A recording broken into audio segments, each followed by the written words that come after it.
Hello and welcome everybody. Oh my god, my voice didn't start up this morning just like I did. Well, it happens, you know. I guess we're gonna get used to it in just a few moments. Hello there everybody, welcome Salty Capybara, bienvenue madam. I hope you're gonna have a great evening, great day with us tonight. Today actually, because you know how I am in the day. And of course, I do believe we're gonna have an awesome game. Star Spanky, bună dimineața, domnule. Jules, full alert. Hello there, sir, and welcome. We do have Aquarius Solf. Hello, sir, and welcome. I do hope you're gonna enjoy your afternoon with us. Looking at the top screen over here, I do believe Flying Comquat was flying under the radar over there right before the stream. Actually, he was writing in a chat. Good day to you, sir. Good day to you, sir. And big shout out. Also, Salty Capybara did pick up that first promotion again. Big shout out, man. I hope you're actually gonna get that course over there. You're gonna be on time, and of course, you're gonna learn that French language. Quiet Uden. Hello there. Bonjour, bienvenue. And I do have to say, we're in the lobby right now. Hola, Ozdemir Berg, hola. We're in the lobby right now, and we do need to wait for the players to actually get going. By the looks of it, give me a second here. Did I miss a button? Did I do this? Oh, I think. Oh. Aha. Okay. It looks like we're gonna have the 8 players in the lobby now. With on one side we got YHLuv, SokCho, Noob, and Axe for Atmosphere playing today for HSE. On the other side we do have Ben But Better, Rage, TaskForceFish, and Noob634 coming up for them. So I do believe we're gonna have quite an interesting game today. Of course, YHLuv is very well known for being an extremely good player coming up from the Korean community. And that is where this team is from, HSE. It is from Korea, from the eastern side of the planet Earth, as you look at the map though. And of course, we do need to see what's gonna happen here in the game. We do have also Crispy. I believe he is casting for the Korean community. So if there is anybody that wants to watch in Korean, definitely big shout out to Crispy Civ. Noob versus Noob64. Yes, exactly. Hello there, Rice Cake 090. Hello there, sir, and welcome. We're slowly starting up. It looks like we will see them Team Plus right here. Ben just put the Team Plus, and we're just waiting for the game to start. YHLuv is gonna be on the buttons over there, and Ben is gonna be the one picking up for change of circumstance. Oh, thank you for the follow, Rice Cake. Thank you, sir. Who is the real noob? That's a good question. We're gonna need to watch out who is gonna prevail from the two noobs over here. And of course, I do have to point out in the first game that we didn't actually get to catch. We did have change of circumstance get a win over HSE. This is a best of 3 series. They of course need to get to 2 wins, and we're gonna need to take a look over here if this is gonna be the day that we're gonna have a 2-0 win or a 1-1, an equal, a tie that will give us take us to a third game. Also, the map has been chosen already. We do have the 7 Seas picked up as the map for today, and as you can see over here on the screen, we're just waiting for one player to get going. Okay. One of the players is AFK. Definitely, I am so excited to see the new lineup, and that's one of the reasons I was talking with them beforehand. I want to see how the new team synergy is gonna start to get hold. This is a team that has been formed between 2 other teams. We did have a Zone of Control merging with what was it? There was a team coming up from CPL that I totally forgot its name, but I do have to take a look over here. I know where to look. It's okay. There we go. Oh my god. TBD, I believe. Oh, no. The big dogs. Yeah. I think it was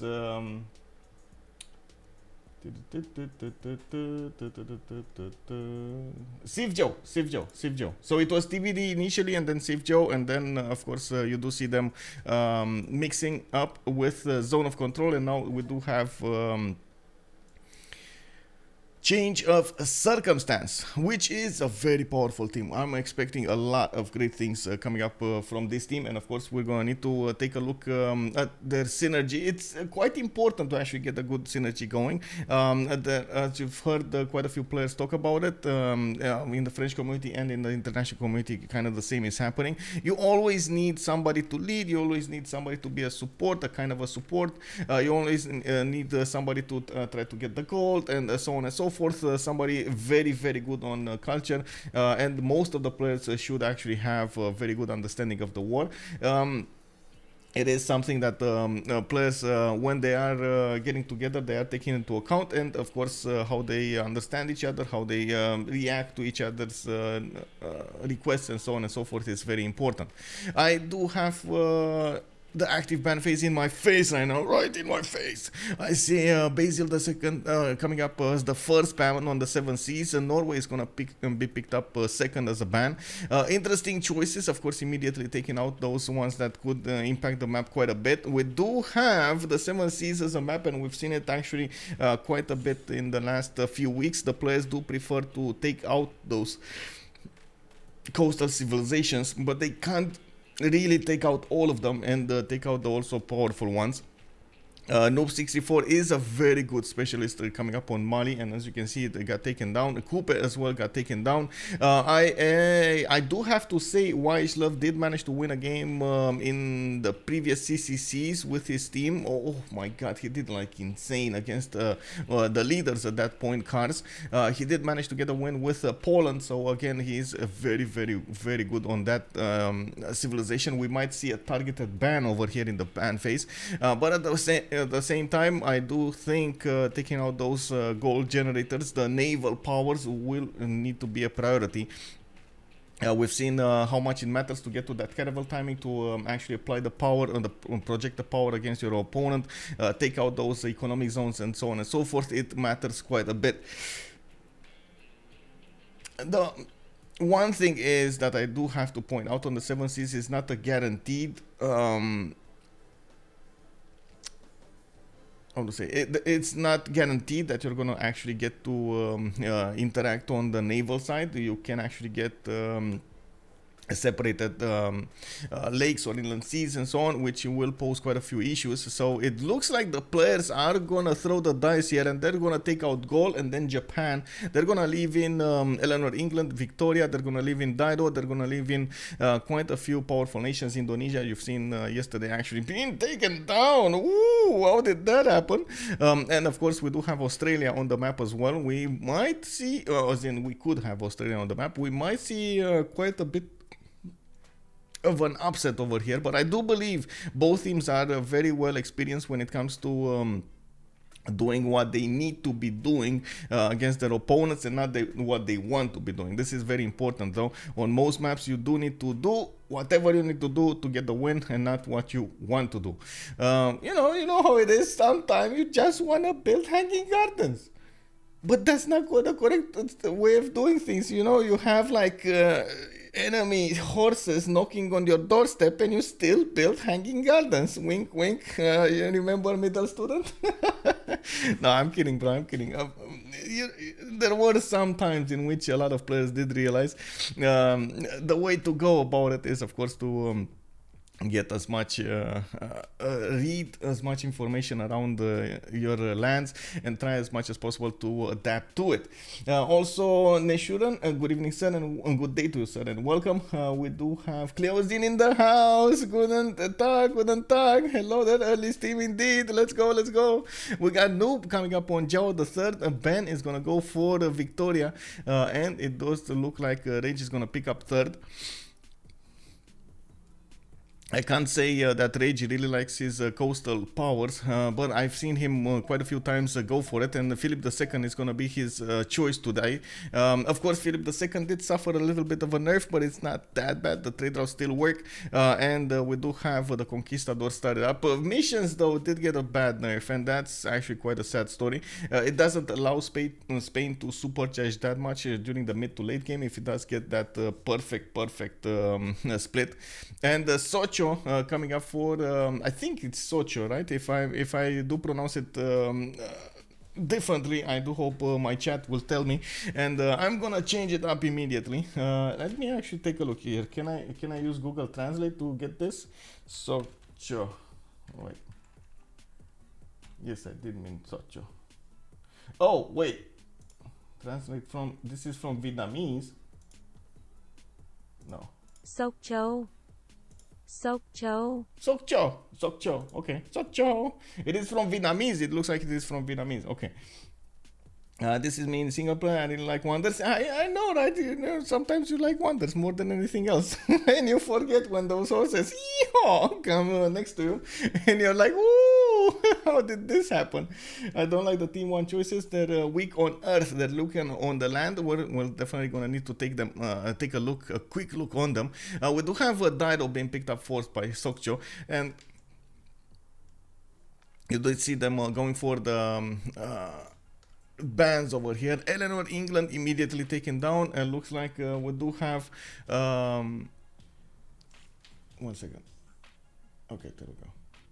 Okay, we do have Teddy Rough Rider and Cynthia taken down as well. Let me actually quickly take a look here so I can give you the readout about the schedules and standings. I believe we do have one of those, there we go, challenge one. So if you're curious about this, I saw there were some people putting exclamation mark CPL.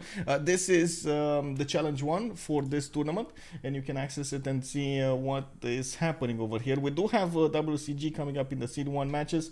They're going to fight for the first seed. We do have, of course, the winner of this game going against them for the seed 1, and then a goal by Library did manage to take down Holiday on Highlands.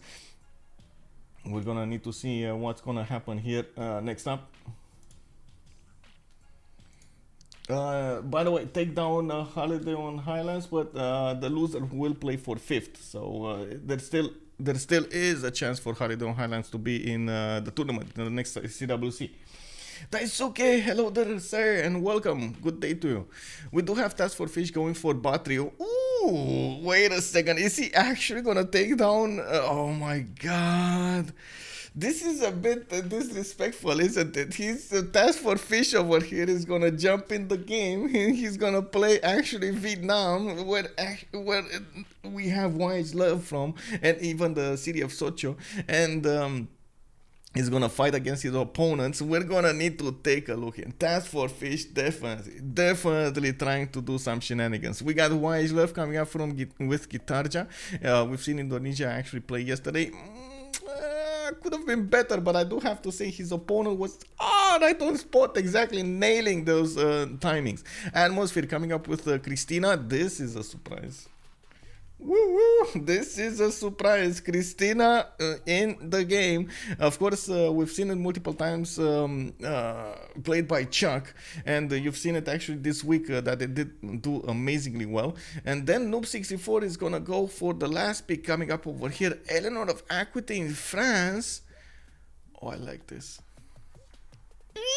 I like this. We do have quite an interesting matchup. So on one side, Eleanor of Aquitaine, France, it is definitely going to be a surprise over here when we're talking about that culture.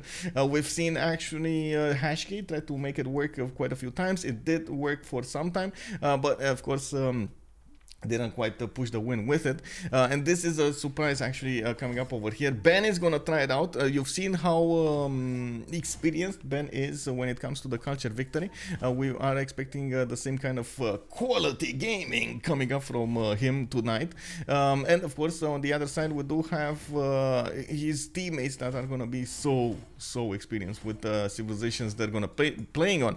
On Christina though, Christina is gonna be played by YHLuv, and again he is well known, YHLuv is well known for doing amazingly well with civilizations that I could call niche civilizations. They're like, you know, they're not really the most preferred ones, but they're definitely very powerful. This is, I gotta say, this is what usually very good players do.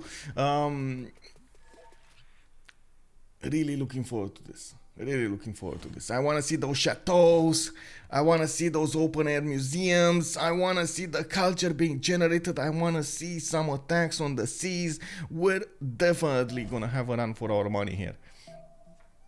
The cutest reader is in the house. Oh, cheering for a CoC. French Eleanor is just my favorite. Yeah, you got hands down. CoC, very nice, very nice. Elephant, hello there, sir, and welcome. Thank you so much for the follow. Christina is overpowered, really? Oh, also Pigfix, hello, bonjour, bienvenue. Vietnam War Monk, oh my god, is he actually gonna do it? I'm gonna do like this man 34 dance over here.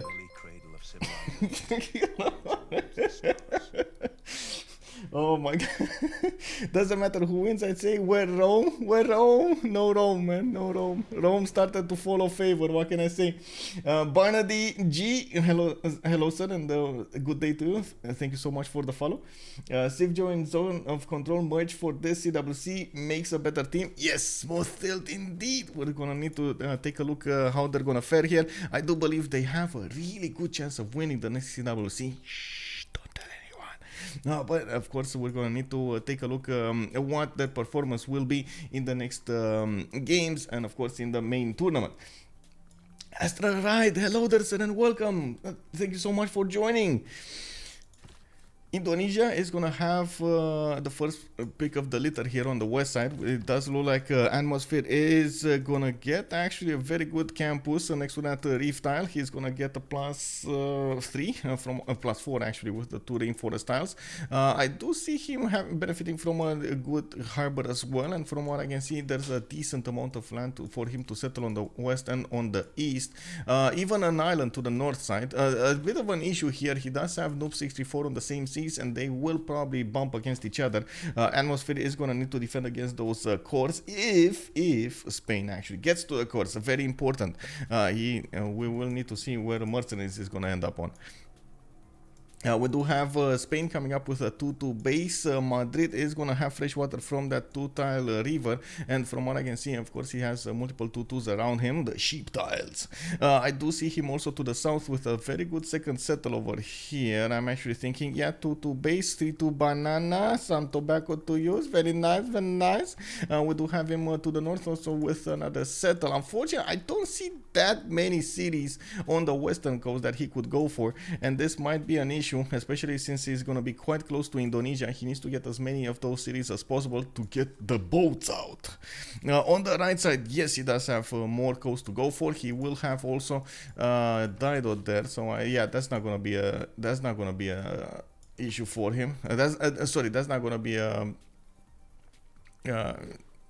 solution for him going to the east side. And I'm looking at the continent split here. It really just goes on the diagonal, the continent split, and it looks like Baltica and Valbara will be over here being split next to the city of Madrid. Not bad. He will get those double trade routes if he does manage to settle the other continent, but again, quite a problem to settle the other continent, especially because of Dido being over here on the east side.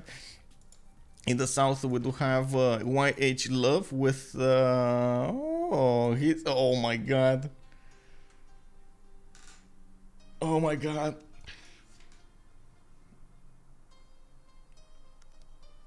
you know that moment when when you see a very good player high roll his opening. Oh man, this is just unbelievable. Torres del Paine to the southwest of Stockholm. He settled on a tobacco tile, or incense tile, to get the extra faith going. He is gonna have an extra. Oh my god, Oh my god, this is just unbelievable. This start coming up for Sweden is gonna be amazing. He's also gonna have his biomes next to him. He has plains, he has grassland, he has desert, he has tundra, he has snow. All of the biomes for his tourism is all gonna be over here, and of course the culture for the open air museums. This is just amazing. This is I don't even want to look. This is just, you know, it shines in my face, and I'm like, psh, whoa, man, whoa, you know, this is not happening.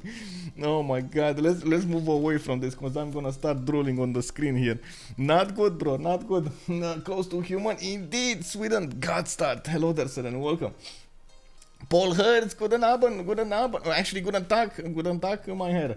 With much pleasure, sir, and of course, I do hope you're gonna enjoy the show. Where is the cutie Eleanor on the map? That's a good question. We're gonna get to the cutie Eleanor. I think it's actually on the map split here.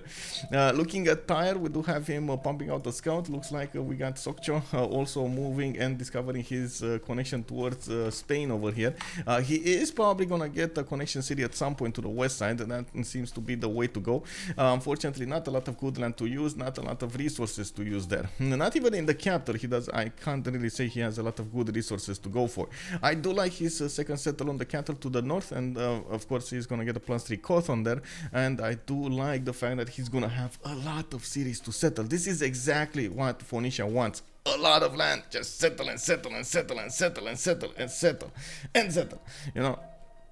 On his east, we do have Vietnam quite a few tiles away, and we do have TaskForceFish over here, again getting his stream of free simming over here for some time. I actually think TaskForceFish likes the war more. You know, sometimes I feel like the fish over here is more warlike than we give him credit to. And of course, you do see he's going for the settlers. He's gonna get it in 4 turns. It looks like he does have a 2-2 base with only 3 pop. He's working hard those 1-3s and tries to get as much production down as possible. I do see him also benefiting from a bit of coast, but I think he's gonna be very wise to not settle on the coast here. I'm pretty sure he's gonna try to make the most out of these rivers, and of course the forest, the rainforest to the southwest. This is probably gonna be where he's gonna put all of his towns and his other districts and so on and so forth. A few mountains also, but not a lot of forest and rainforest to actually put what he needs over there. It is what it is. Vietnam is kind of penalized, I would say, a little bit. It's a bit different than others because he does need to to put down most of his districts on forest and rainforest and marsh actually works, so yeah, sometimes it's an issue. Let's get to the Portuguese. We do have Noob over here coming up with a settler in 1, multiple bananas in the capital. I do like his spawn, but he's not gonna actually get to trade with anybody. He's gonna be on the same seas as Rage, and of course England is gonna be quite powerful. We're going to need to see them bump against each other. And coming up last but not least, we do have Paris over here with the fertile, a 3-2-1 in the capital. Looks like he's going to have quite a few amazing tiles over here to the south for those campuses, a lot of mountains. And I do like his initial settle. I don't really like his other settles. Like, he's gonna be far away from his rivers, from the fresh water, and this is gonna pose an issue. He does have multiple cities to settle, 1 to the north, 1 to the south. I see 1 to the east side over here, but most of them are actually next to lakes, not next to rivers. Oh well, it is what it is. I believe the chateaus are river based, right? Aren't they? Don't you get more bonuses if you're next to a river? I don't know why I remember that, but anyway, we're gonna check it out. Oh, nice and nice. Hola, Daniel. Hello there and welcome. Bom dia, Victorious BR. Oh my god, how do I say good morning? I don't know how to say good morning, and let me actually take a look over here. Good morning. Oh, it is actually the same. Bom dia. Oh, I see how it is. Interesting. You must build chateaus on rivers, right? That's what I remember. So this is gonna be quite a bit of a nerf here from him, just from the map. Let me see. Yeah, there we go. +2 gold if built next to a river. I was remember this something, you know, it was something back in my brain over there. You must built them next to rivers, and it is what it is. Well, this is actually, yeah. Well, it is. You know, it happens. It happens. The good thing is he's gonna be relatively far away from opponents, and he's gonna have this land to settle in. Not amazing, but he can definitely work it. Okay, so this is gonna be the map. This is gonna be the map. Star Spanking is telling me that actually I need to say Neta coming up even for the Portuguese. I don't think, or I should say even for Brazilian viewers. I don't think they understand, bro. Toothpies, good evening, good day to you, sir. Good day and welcome. HSE should win this with the starting locations close to human. Oh man, you gotta put your points where your mouth is, you know. You gotta put your points where your mouth is. Let's see over here. We got, first of all, we got no remaps, so I'm gonna complete this prediction. We're gonna start to talk about each of their starting locations, about their resources, strategic resources, and so on, and then I'm gonna put up that prediction. That's gonna be the moment when we're gonna need to see who's gonna put the points in which team, and of course at the end of the game we're gonna see exactly who did win the game. Taking a look at Indonesia over here, we do have the first pantheon. God of the Sea has been chosen by him today, and of course you do know that he's getting 2 faith per turn from settling next to the coast over here. We do have him pumping out the settler in 2 turns, getting some extra food from the fertile, and you do see this awesomeness fish, a 4-3-1 fish coming up over here. We do also need to take a look at his strategics. He has a horse tile second ring, an iron tile second ring here with multiple cities to settle to the west side. But again, a bit of an issue here. France is going to be to the southwest, and I say he's going to have a lot of cities to settle, but honestly, I feel like he's going to settle like 4 of them, and that's about it. Like, he's gonna get one on the cattle tile southwest, another one probably over here on the peninsula if he ever gets there, and then another one to the east side, and that's it. I don't think he's gonna get to settle more, mostly because of Spain to the east side and then France to the west side. This is gonna be an issue. This is gonna be a big issue.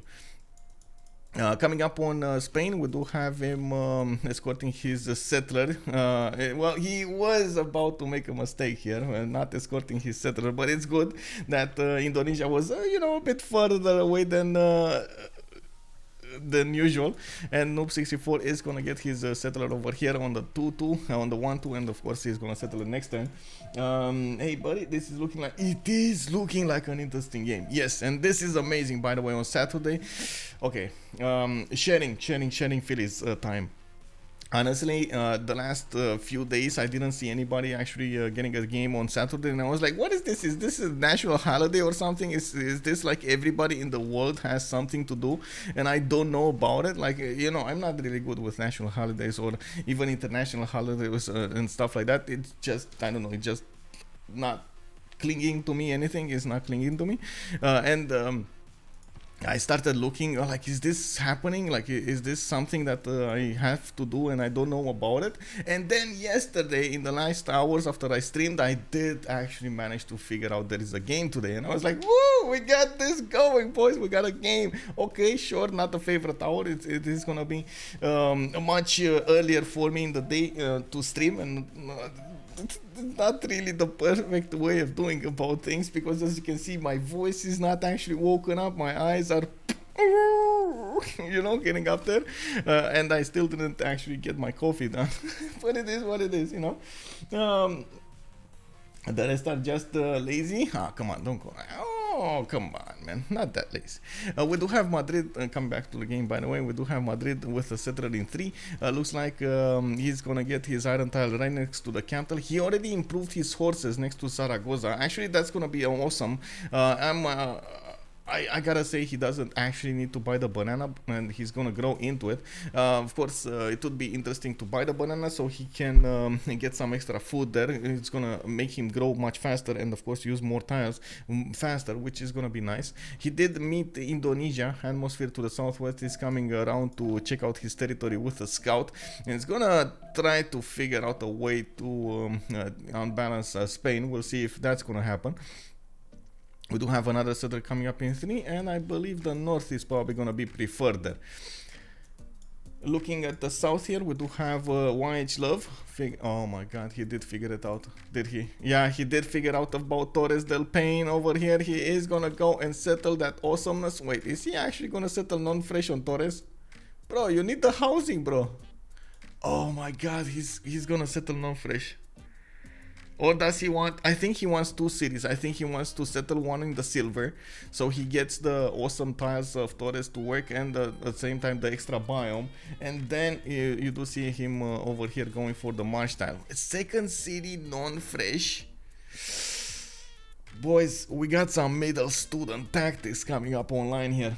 Now woken up on Romanian, isn't it like 12:30 in Romania? You have a weird sleep schedule. DSMT Ranion, good evening, good day to you, sir, and welcome. The thing is, I do adapt as much as possible to the schedules of the games of the players, and the big thing is, most of the games start up at my 9:30 p.m. so that's like very late in the night, and it does mean that because I'm gonna need to drink coffee and stuff like that, I can't really go to sleep immediately after the game is finished. So I'm gonna end up going to sleep at like 4, 5, 6, sometimes 7 a.m. my time, which of course you can imagine, to get the 8-hour sleep, that means I'm gonna end up sleeping until 1 or 2 p.m. or even 3 p.m. If I'm really tired during the day. And then I wake up and I start to do all of the things around the house, and usually that, yes, it is a bit of a different schedule, but I do, of course, it is what it is. Like, you know, I have to do what I have to do. Can we vote yet? Should I put the vote up? Let's go through all of the civs and then let's get the vote up. Earth Goddess coming up from Stockholm. We do have another settler coming up in 4. I do see Iron Tile next to the second city. YHLuv is gonna put over here in the second ring. Horses are gonna be third ring from both cities. A bit of an issue, but I guess it is what it is. And immediately Stonehenge got put down from Uppsala. He's gonna try to get a religion, probably sacred places with divine inspiration by the looks of it. We're gonna see how fast he's gonna get there. He does have 241 tiles to work here in Uppsala. A good amount of food also coming up from the northeast. Looks like on Noob 634 is coming to scout his north, and there's a lot of protection coming up from YHLuv. This is dangerous though. This is very dangerous for him. We do have next up Phoenicia coming up. Sorry, this is very dangerous for CoC. I gotta mention, this is very dangerous for CoC. This is gonna be a lot of tourism, a lot very fast in the game. YHLuv very experienced to go for that culture victory. This is gonna be dangerous. We got Phoenicia coming up with Iron Tile next to the city of Tyre. I do see his horses is going to be 3 tiles away. He did put down that city to the north on the cattle tile, getting him with a 3-1 base and multiple 2-2s to work. I do notice he's going for the monuments, very good, and another settler. And by the looks of it, he did meet Vietnam on the east side, and of course Vietnam is moving west immediately. He still didn't get the connection city on the west side, even though honestly he doesn't need to worry about it that much. The moment there's no other nation on the seas, he doesn't need to be that fast on it. He could even take Hansa if he wants to from the north, and of course get more connection cities. I'm looking forward to see how Tyre is going to develop his early sim, if he's going to go for Ancestral Hall this time, or we're going to see something like Audience Chamber. Definitely the tempo is going to be quite different between them, and we'll see what that's going to end up. We got Vietnam coming up with actually the third settler on the west side. Bravo did get settled to the north with between quite a few possible camps. Ivory and Honey Tile to the north. I do see to the southwest Vietnam is going to get another 2-2 base, and I do have to say this is an awesome Goddess of the Hunt, by the way. It's so many tiles, both Ivory and Honey on his continent. He's going to have quite a few of them to improve. City of Bravo will just get amazing, by the way, with Goddess of the Hunt. We do have him benefiting from an iron tile to the northwest, and I do see horses in the third ring coming up over here from Alpha, a bit further away than ideal. He's going to need to spend a lot of gold into it, but again, this is the 7 Seas. Probably the players are not going to get that many. Oh, I see. He's putting the tiles to the north. Interesting. So he needs another city from here to put the triple tile setup, and I don't think he can actually get a quadruple one, but oh well, it is what it is. To continue my idea over there, this is the 7 Seas, so probably the players are not going to go for early warfare as much as they do on other maps. We're going to need to take a look here if they're actually going to get to use their strategic resources in the classical era. I would assume boats are going to be more often used in the early stages of the game, rather than even in the middle stages, rather than anything else. We do have religious settlements coming up from Portugal, and I do see England is coming up next to his border to the north. 2 boats coming up from Braga and Lisbon. He's going to benefit from an iron tile to the southwest, and I do see horse tile just got improved next to the city of Braga. At least he is going to have his coastal resources done. His strategic resources done. Now we do need to see, of course, how many cities is he going to get on the coast here. I'm actually very surprised Visio got settled over here, mostly because, well, you know, Portugal doesn't really want to settle inland. He wants to settle as much as possible coastally, get those trade routes going, and try to get trade routes with allies or city-states or something like that. In this scenario, though, Portugal is not going to have that opportunity. He's going to need to go internals, and this is going to be quite an issue for him, or I should say for the whole team. Not getting that awesomeness gold coming up from Portugal is going to hurt them quite a bit.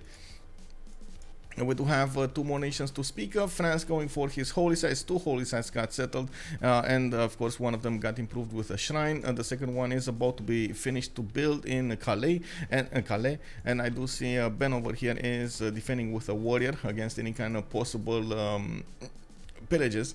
There should be oh no, he didn't have time to get a third settler going, and of course he does have 2 more turns to get it out of the city of Paris. He did go for Divine Spark as a pantheon, which is actually very rare to see Divine Spark over here used. The good thing is, once he settled the city of Calais, he did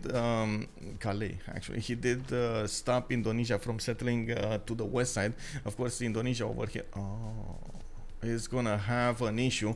He has 2 nations to worry about. It's London and of course from the east side, Spain. He does know about one, he doesn't know about the other. He doesn't know where England is to the northwest, and you do see immediately galleys coming out from the cities of Rage. We do have a God of War and Plunder coming up for him. He does have iron, he does have horses. Not gonna use either of them, but they're cheap at least. And we do see probably Spain gearing up for war as well. He did get a galley out, and of course Indonesia did also need to build a few boats of his own. This is gonna be very problematic for Indonesia. France is going to benefit from horse tile to the southwest in the second ring, iron in the third ring, very expensive, and of course we're going to need to see how he's going to settle his cities. I would assume he's going to go east side over here and then southwest over here somewhere, but this is very, very problematic when it comes to the food that you're going to get into that city. While this one is going to have a lot of food, bananas and so on, a good campus or a holy site depending on what you want to do, and of course it definitely needs to get to the rivers to the northwest. Okay, well, I think we kind of saw everything. Oh, is that looks like a dead slinger if it doesn't get it back. Get it back, bro. Get back in the city of light. Get back. Oh my god. Okay, well, it looks like it's gonna remain alive for a little while longer. Was ich sage, guten Tag, mein Herr. Yeah, also it's granary time from Seb. Yeah, it's granary time. Toothpie, so they are not zone of control anymore. They are zone of control as a clan, and I believe in the CPL Premier League they're also playing with zone of control name. But for the CWC, they did want a change of a circumstance. They didn't want to get the new name going, and like I was saying, they did mix with SokCho's players. Now both of them do have a very powerful team and a very, very good chance to get the win in the next CWC. Paul Hurst also, why does HSE all have slingers? Well, they like slingers. I'm not sure what to say over here. They like slingers. Wait, is YHLuv just... Oh, okay, there we go. He's settling the silver. Yeah, that, as predicted, he's gonna want to settle the silver. Okay, so I believe we are due to have a prediction. So let's put up the prediction. Who will win? And on one side we do have a CoC. On the other side we got the HSE. And now it's the moment that I know we got fans from both sides. We got fans from CoC. We got fans from HSE. Now it's the moment we need to see who is gonna get the most points. You saw the map, you know the players. I'm pretty sure both of the teams over here are very well known, and at the same time I believe this is the moment you gotta cheer for your team. Definitely. Oh, let's get this going. More fans in the house. Looking at the city states here, we do have Zanzibar, Cahokia, Hanza, and Bandar Brunei for the trade bonuses. We got Jerusalem coming up for religious benefits. Granada and Preslav will be the ones for military. Taruga with Bologna and Geneva will be providing some science bonuses. And then Ayutthaya with Caguana. Oh my god, Ayutthaya is in the game. In the game. This is going to be awesome, by the way. For that culture, he's going to get the culture. I do see boats coming up from Spain starting to tackle those Indonesian galleys in the water, and there is another settler coming up from Zaragoza. Spain is protecting his east side with his scouts against the scouts of Indonesia, and there is a warrior coming up from Phoenicia from the northeast. He might actually try to get a few pillages on Madrid, or maybe was trying to snipe one of those settlers. Well, it does look like he's going to have an issue because the settler went west, and we do need to see where is Noob gonna want to settle here. Is he gonna settle to the south over here or across the river next to Jambi? Is he gonna settle next to that tiki hut? We definitely have quite a few options for him. 7 seas with all 4 navals on 1 ocean. Yes, this is gonna be awesome. Initially, I didn't actually register in my brain that Portugal is gonna have an opening, and you do see he's already putting boats right in the face of Rage. Of course, this will just enrage Rage, and we're gonna need to see how he's gonna... You see them fighting already on the choke point. He's gonna need to push back Portugal as much as possible until those nows come into play. He does have 3 boats coming up from his Royal Navy dockyards, and we do have Moksha establishing in the city of London. Ooh, London represent. We do have over here quite a few stone tiles for him, but he did go for God of War and Plunder. He's gonna get to chop over here quite a few tiles, and he does have a decent amount of coast to go for. His north is gonna be open right for the taking. You do see he has at least 2 cities that he could put there. I would go as far to say 3 cities with Paititi. Oh my god, he definitely needs to get this one. Oh, look at that city, bro. You gotta get a city here. Did he find it out? I hope he found it out, right? Did he? Yes, he knows about Paititi. He doesn't know, well, actually he might know, because you see the cliffs over here. This is only gonna give him an idea that there is an opening to the north. He just probably doesn't want to take the risk of putting a city to the north and not being able to use it. Well, we do have him getting those Royal Navy dockyards. I'm actually curious if he's gonna try to go lighthouses immediately, or is he gonna take a little time. England, no animal husbandry. I don't think so. I think he just went, yeah, he's just getting animal husbandry next turn. When will the balance mode be updated? Jansaru, good evening, sir. I believe it will be at the end of this month. I'm not sure exactly of the date, but I believe it is 100% going to be before the next CWC season. There was an announcement at some point talking about it, but oh my god, I'm not sure how to answer this honestly. It is what it is.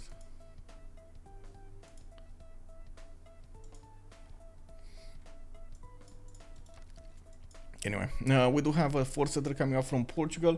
I do want to take a look here what's going on with the war. It looks like Indonesia has breached the three-tile choke towards Spain, and I do see Noob is Noob 64 is gonna get his settler to the west side here. Zaragoza is gonna get Moksha established, and all of his cities are on one continent. Ooh, wait, where are you going, bro?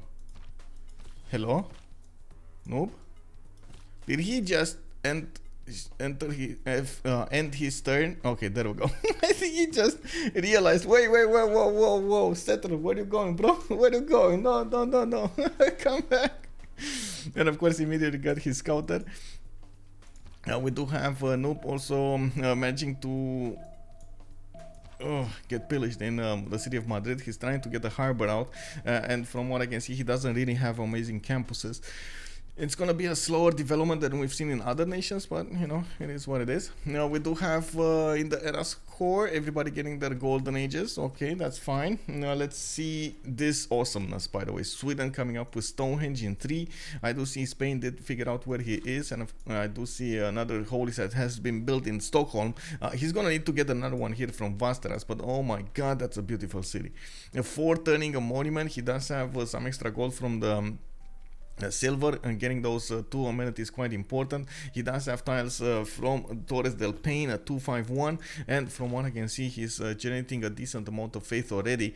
He is on 13 faith a turn for quite some time now, because he did get Earth Goddess, giving him that extra faith point on the charming and the breathtaking appeal tiles, which he's gonna have a lot of. Ooh, 3 continents, very nice. Look at the triple continent split. He's also gonna go for Temple of Artemis, and wait, whoa, Vietnam not gonna go for Temple of Artemis?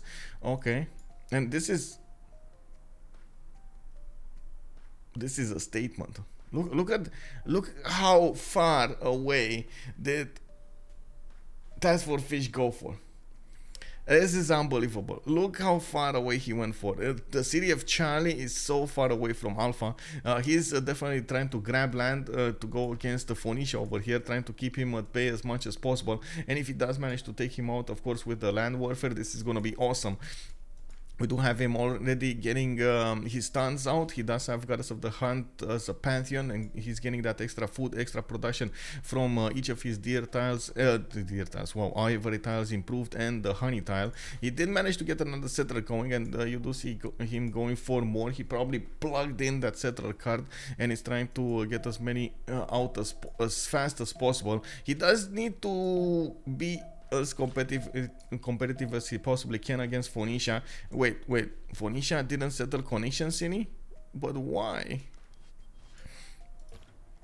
Okay, this feels like it could have been better, been different, not better, different.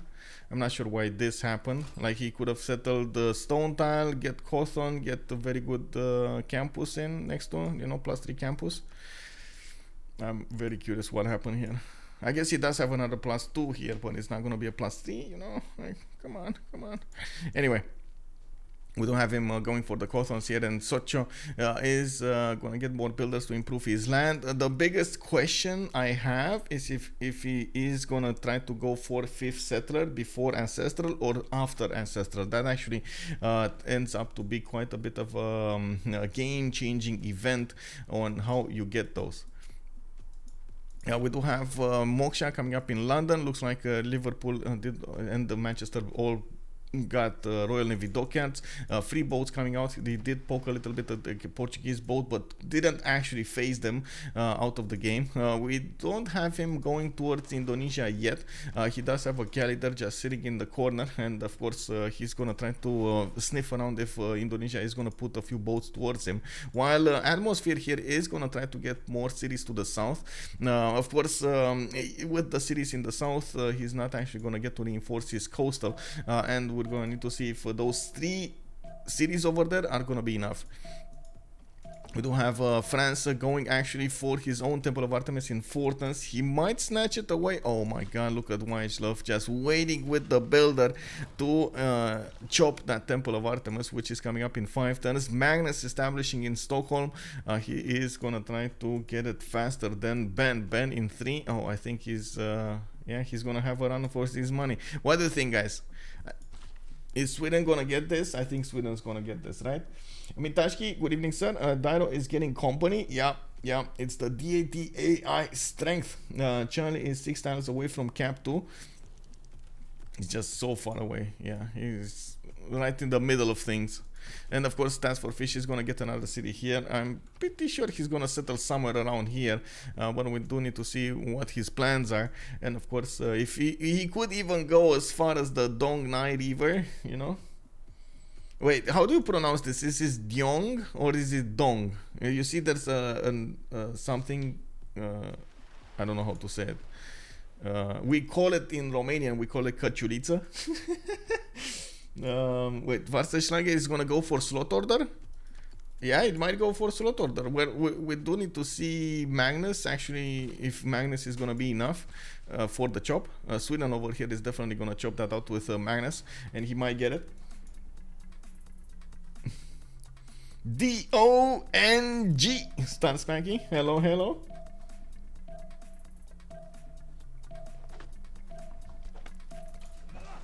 Oh, wait, no.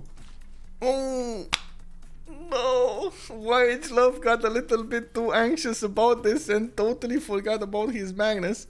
Oh, no. Bro. Is he still gonna get it? We got Temple of Artemis here coming up in 2 turns from Paris. There is another chop next turn. That's gonna be enough. No, that's enough. That's enough. With Magnus, this should be enough. That should be enough.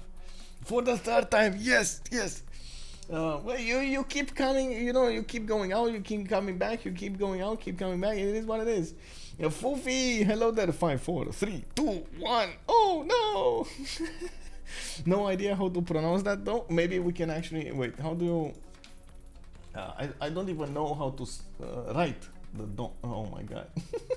If I write that name, it's just, oh my god. Vietnamese. Let me see. Wait. That's actually, whoa, I didn't know this. Did you know the Vietnamese dong is actually the Vietnamese national currency? No, I'm not kidding. I'm not kidding. Check this out, guys. Check this out. This is incredible.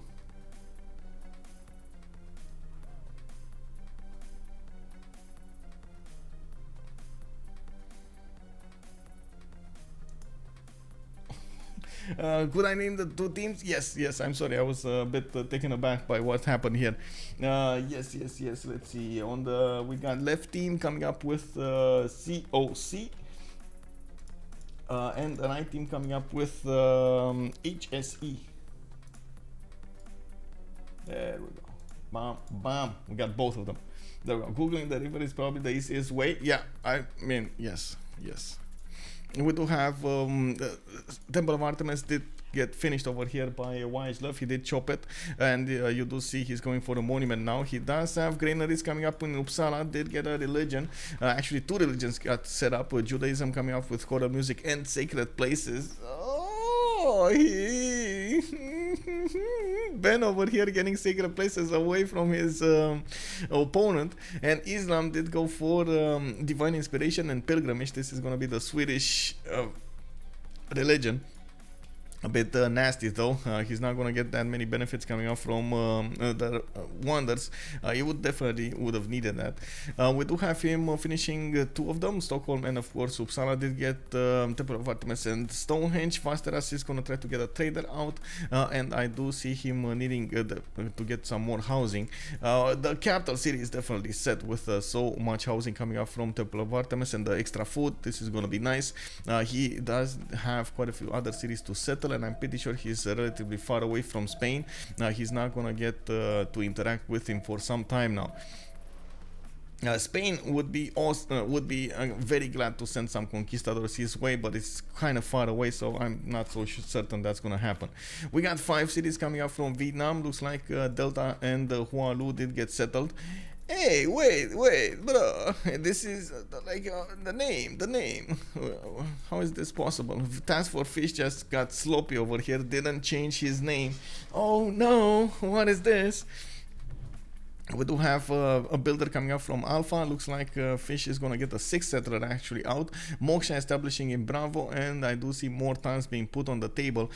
We did get into the classical era, and we do need to check out their respective golden age options, so we do know what's gonna happen to us with them actually. We do have England over here coming up with the galleys and quite a few warriors to the north of Guarda. He does have to tackle an archer, and this might be an issue. They're standing behind the forest, so they don't actually interact with each other. And of course, we do need to see how many boats England is going to want to put into this. Google says it's almost pronounced like the word dome. Oh, I see. It's the dome. It's the dome. At least to my non-Vietnamese speaking ears. Yeah. Could have been an accent too, though, obviously. No, I don't know if true, but chopping before Magnus and thereby finding the only way to snatch it by one of them. Yeah, I think, well, first of all, I think they already have vision. So if you take a look, Temple of Artemis was discovered over here, and he could see that he was in a race.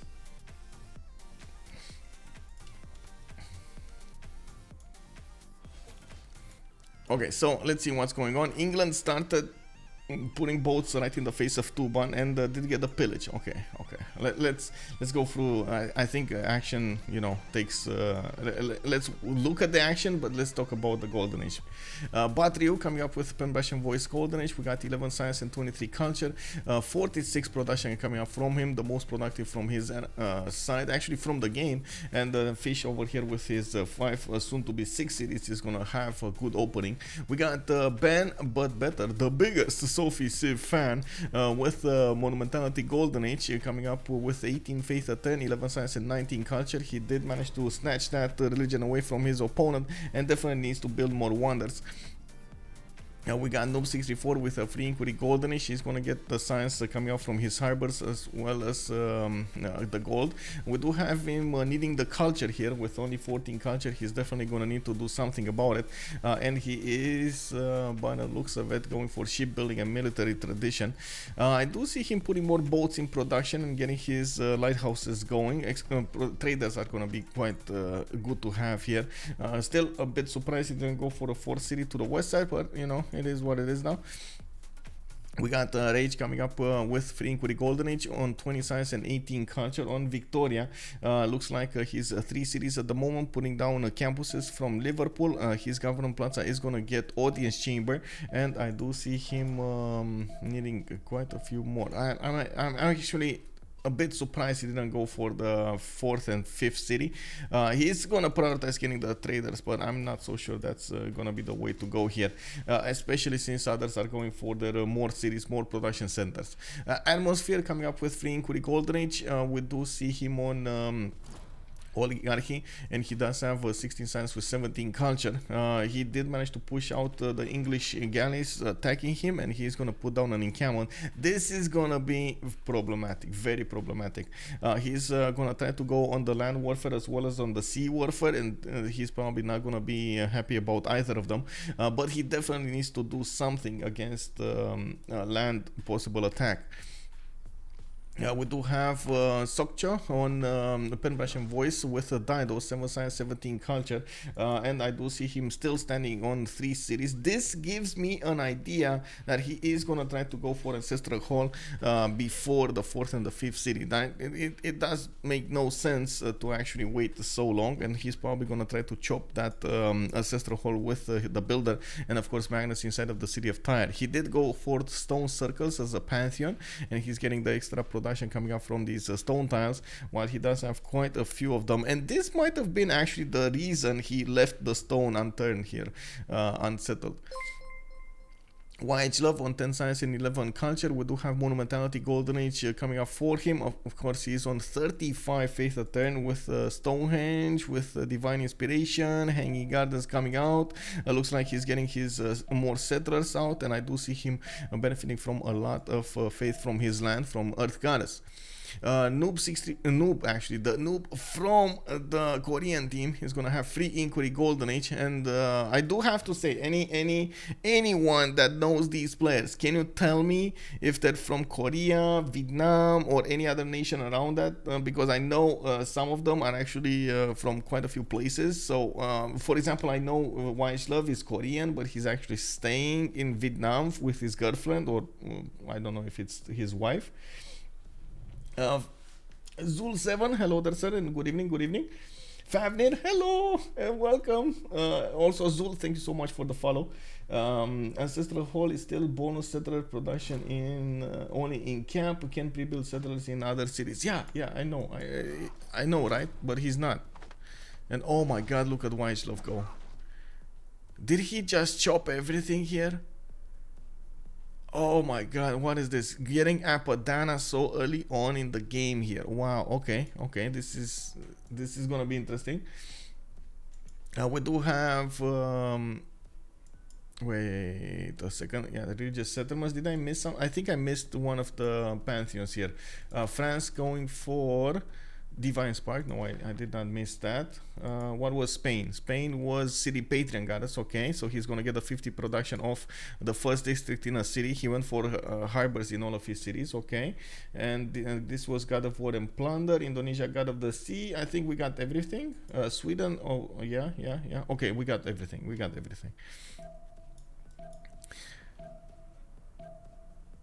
I do see TaskForceFish coming up with a lot of culture already, with 36 culture, and of course he does have, well, I guess a lot less science, on 14 science a turn. He's going to get a few more campuses going, and you do see, for example, Bravo is going to get a +1. Delta is going to go for 1 here, and it's going to be another +1, but from the city of Echo, he did put it to the northwest of Alpha, and that's a ton. He's going to get another 1 adjacency towards that campus, not bad, and he's trying to get another city over here next to the One Tile River. 2, 4, 5, 2, 4, 6 cities soon. And he started improving quite a few tiles around his cities. Now we definitely need to see if he's gonna try to do some kind of pressure on Phoenicia. I do believe so. I do believe he's gonna do the pressure on Phoenicia. Ancestral Hall coming up from Tyre. We don't see settlers in production from side on Ugarit, and it does look like SokCho is gonna try to use the builders to get some chops going. I'm actually curious if he's gonna actually try to get the Ancestral Hall chopped or not. But yeah, there we go. He's trying to get Ancestral Hall chopped and get those settlers as fast as possible. This is, I believe, this is gonna be a bit of a slow development here for his empire. HSE is dead in a bit. Oh, okay. Finarfin, guten Tag. How are you doing, sir? Welcome. That's really a speedrun on early tourism. I have absolutely no recollection about what Apadana does. Apadana, first of all, the biggest thing about Apadana is it does give you 2 extra work slots. Well, great work slots. And the other thing is you do get envoys. Give me a second. You do get an envoy every time one that is built. Again, quite good, including Apadana. And I'm pretty sure he's gonna get quite a few, not only envoys, but a lot of wonders to work with. And YHLuv is trying to maximize his efforts here, and of course rewards. He is putting off getting a lot of other settlers though, and he's gonna need to catch that back up. He does have, as you can see, horses in production, and I do see him putting a city probably on that silver tile to the west side. He does need to get the multiple biomes going. He at the moment has one. Is this a grassland, or is this is grassland, right? Yeah, this is a grassland. So 1, 2, 3, 4 with the silver on the desert. He could even go for Petra or pyramids over here. This is going to be quite important. Bologna is already being tackled. We do have him putting those envoys in. He has 3. He has some money going in, and you do see Ben and TaskForceFish got booted out of that city center. He definitely needs to keep that going for him, and I'm pretty sure he's going to need to get somehow his Pingala double somewhere. I'm actually quite curious if he's gonna go for something like Oracle. This would be quite an advantage for him, especially in the later parts of the game, since he does have the slots to work. He's gonna need to get the great works to work as well. We do have France also getting a few more settlers. He's also getting horses. He has been wary about what's going on to the east side, and you do see he got a vision with an archer against that horse of Indonesia. He knows about it. He does only have 3 cities over here, and he has tried to get as much faith going as possible with 19 science and 32 culture. He's doing relatively well. Did get the audience chamber in his government plaza. And of course, getting more cities is gonna be the way. One to the east side, that is gonna be, oh no, that's gonna be on the same sea as Badung. This is gonna be a problem actually. He's gonna need to defend that city somehow, and yes, I know a horse in it will just do the trick, but it's still gonna be a bit sad that he's gonna need to keep on defending. Of course, Indonesia will have bigger problems coming up to the northwest and the northeast. We do have Spanish boats coming online. We do have those English boats coming online, and they're already starting to snatch those admirals. This is going to be an issue very, very quickly here for Indonesia. I do see atmosphere actually lagging a little bit behind when it comes to the science and the culture, on 22 science and 19 culture, while we do have quite a few issues here. He only has 3 cities on the northern coast that he can pump boats out, and of course we do see Spain got 3 as well. He's getting so many of these harbor shipping projects. Monkey Wazaru, hello there, sir, and welcome. We do have Viste also telling us Sweden get a thematic on Apadana book. Yes, it helps a lot, as Viste said, is themed. Yes, indeed, that's definitely something that I forgot to say. Yes, you are correct over here. Sweden does get those early themes going, and it is amazing. He does manage to get what, Christina, right? Buildings with at least 3 great works and wonders with at least 2 great works are all thematically themed. You do get a lot of tourism very, very quickly, and that makes up for a lot of other, I should say, drawbacks of the Swedish nation. I was actually quite surprised we didn't see something like Pericles come up to fight this. We've seen Pericles, for example, being played out by Noob 64, and he just got what, 856 culture, turned 60. Like, really? 856 culture turned 60? That's incredible. Anyway, we do have harbor shipping projects coming up from quite a few cities over here from all of the northern side. I believe also, oh my god, everyone is doing these harbor shipping projects. They're trying to get as many of these admirals as possible. There's a race going on. Gaius Duilius got picked up by England. We got Themistocles on Spain, Artemisia on Phoenicia, and Harold the Navigator, a free boat, is going to come up on Portugal. A free naval mili unit, very important, by the way. The next ones are going to be the medieval era ones, already getting vain bonuses towards the Renaissance era boats, which of course Caravel is a part of. We do have them finishing out quite a few harbor shipping projects over here. Oh wait, England stopped. No, why you stop, bro? I like the fact that Rage is going to go to the north finally with that settler going towards Paititi. He's going to try to get a good city. Actually, it's a very good city coming up over here with a +4 Royal Navy dockyard. He's going to get a +1. Well, I guess a +1. It is good enough. Campus, and he is going to get the extra culture coming up from the tiles of Paititi. Needs to improve some of them for the extra production, but the extra culture is going to be quite good. That's what, 10% plus more culture coming up on Rage just from settling a city. That's good, right? More monuments and so on. That's gonna end up quickly on 20% plus. We got audience chamber coming up on the city of Alpha, and now we do see Vietnam over here is gonna need to show us the sim. Looks like he's gonna try to go for more sim rather than war for some time now. He's preparing his infrastructure for an upcoming war, while Phoenicia is not gonna put settlers to the east side really quickly. We do have Tyre, for example, getting another one in 2 turns, and this is very surprising, by the way, coming up from SokCho. And we've seen it. We haven't seen this in some time. Yes, I know, like the optimized solution is to actually get the settlers coming up from the most productive city and so on, because you get them faster.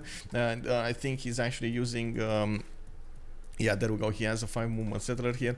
He is actually using Magnus's ability to get the +1 speed provision. This one it doesn't consume a population, gets 1 movement.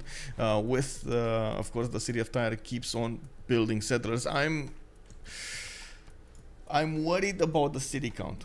So in Civ, yes, you can sometimes get away with having less cities than your opponent, but most of the time you're not gonna get away with that. And especially against very experienced players like TaskForceFish, it will be quite a problem. And most of the time you're only gonna get away with having less cities if you're gonna go for something like culture, because culture does require you to actually build up rather than build wide. And that's the reason, for example, we do see the 2 nations over here, Sweden and France, trying as much as possible to build up and not wide. On the other hand, when you're talking about straight up production, simming for the late game, getting to that technology, nailing those timings when it comes to taking out your opponent and so on, you're gonna need to go the other way. Going wide is gonna be the answer. Going a lot of production centers, so you can pump out an army fast enough, you can get the production, you can get the stats, you can get more campuses and so on and so forth faster. You don't need to get tourism, you don't care about it, but you do care about how much productivity you're gonna have and how many stats you're gonna have in the next 30 to 40 turns. Shadowless Prime, thank you so much for the follow, sir, and welcome. King Y, very happy with the biomes. Yes, YHLuv over here, the king. Oh man, he's getting it. Like, look at that. Oracle coming up from Uppsala. I'm very well, I guess he's just now gonna puddle jump Magnus and just keep on chopping until he's gonna get what he needs in the wonders, and then he is gonna put, I think, Pingala over here in the city of Uppsala. He does have another settler going towards the northwest. Interesting. I'm actually, why did he buy it from Vasteras and not buy it from the northern cities? I guess it was a problem with the population or something, maybe. Geneva to the east side, that's another city that he could take hold of. I do see he could settle the cattle if he wanted to the southeast, and of course improve some more tiles over there. Of course, he's getting hard builds in the settlers here. Got his government plans are finished. He has a +4 theater square in the capital with multiple +3, +4 campuses over here to the west side. That geothermal is placed in a perfect way for him to get the campus going. The biggest problem that he's gonna have probably in this scenario is gonna be getting those industrial zones, but I guess he can try to make some aqueducts here and there. Oh no, actually that's the problem, right? He doesn't have where to build those aqueducts that much. Anyway, it is what it is. I thought YHLuv don't play in CWC anymore. Well, he's trying to get there. He had quite a few issues, and this is something that I guess, you know, sometimes it is what it is. He had quite a few issues keeping his connection stable on CPL, mostly because the CPL teamers are, well, not teamers, the FFAs are more than 8, are usually 10 players, and I guess his connection was just not stable enough. I don't see an issue here, and hopefully there's not going to be an issue. I hope it's going to be fine. Of course, YHLuv is actually well known in the community for bringing out amazing strategies, and we've seen him multiple times do amazing things with the game, finding out the niche scenarios in which a nation could shine, finding out exactly what he needs to do in a lot of situations. We do have, okay, let's see, Zenki got picked up. Oh my god, actually, let's see, it was, yeah, it was actually Portugal. Rahendra Kola got picked up by England, and Leif Erikson got picked up by Spain. Okay, so now we're going to need to see who is Indonesia going to pick up. Definitely needs the projects, and I do see him yeah, benefiting from 37. He just got a project in. He's going to get another one here in Tuban, and he has been poking a little bit at France, trying to get an advantage from it. Man, I really need to clean up afterwards.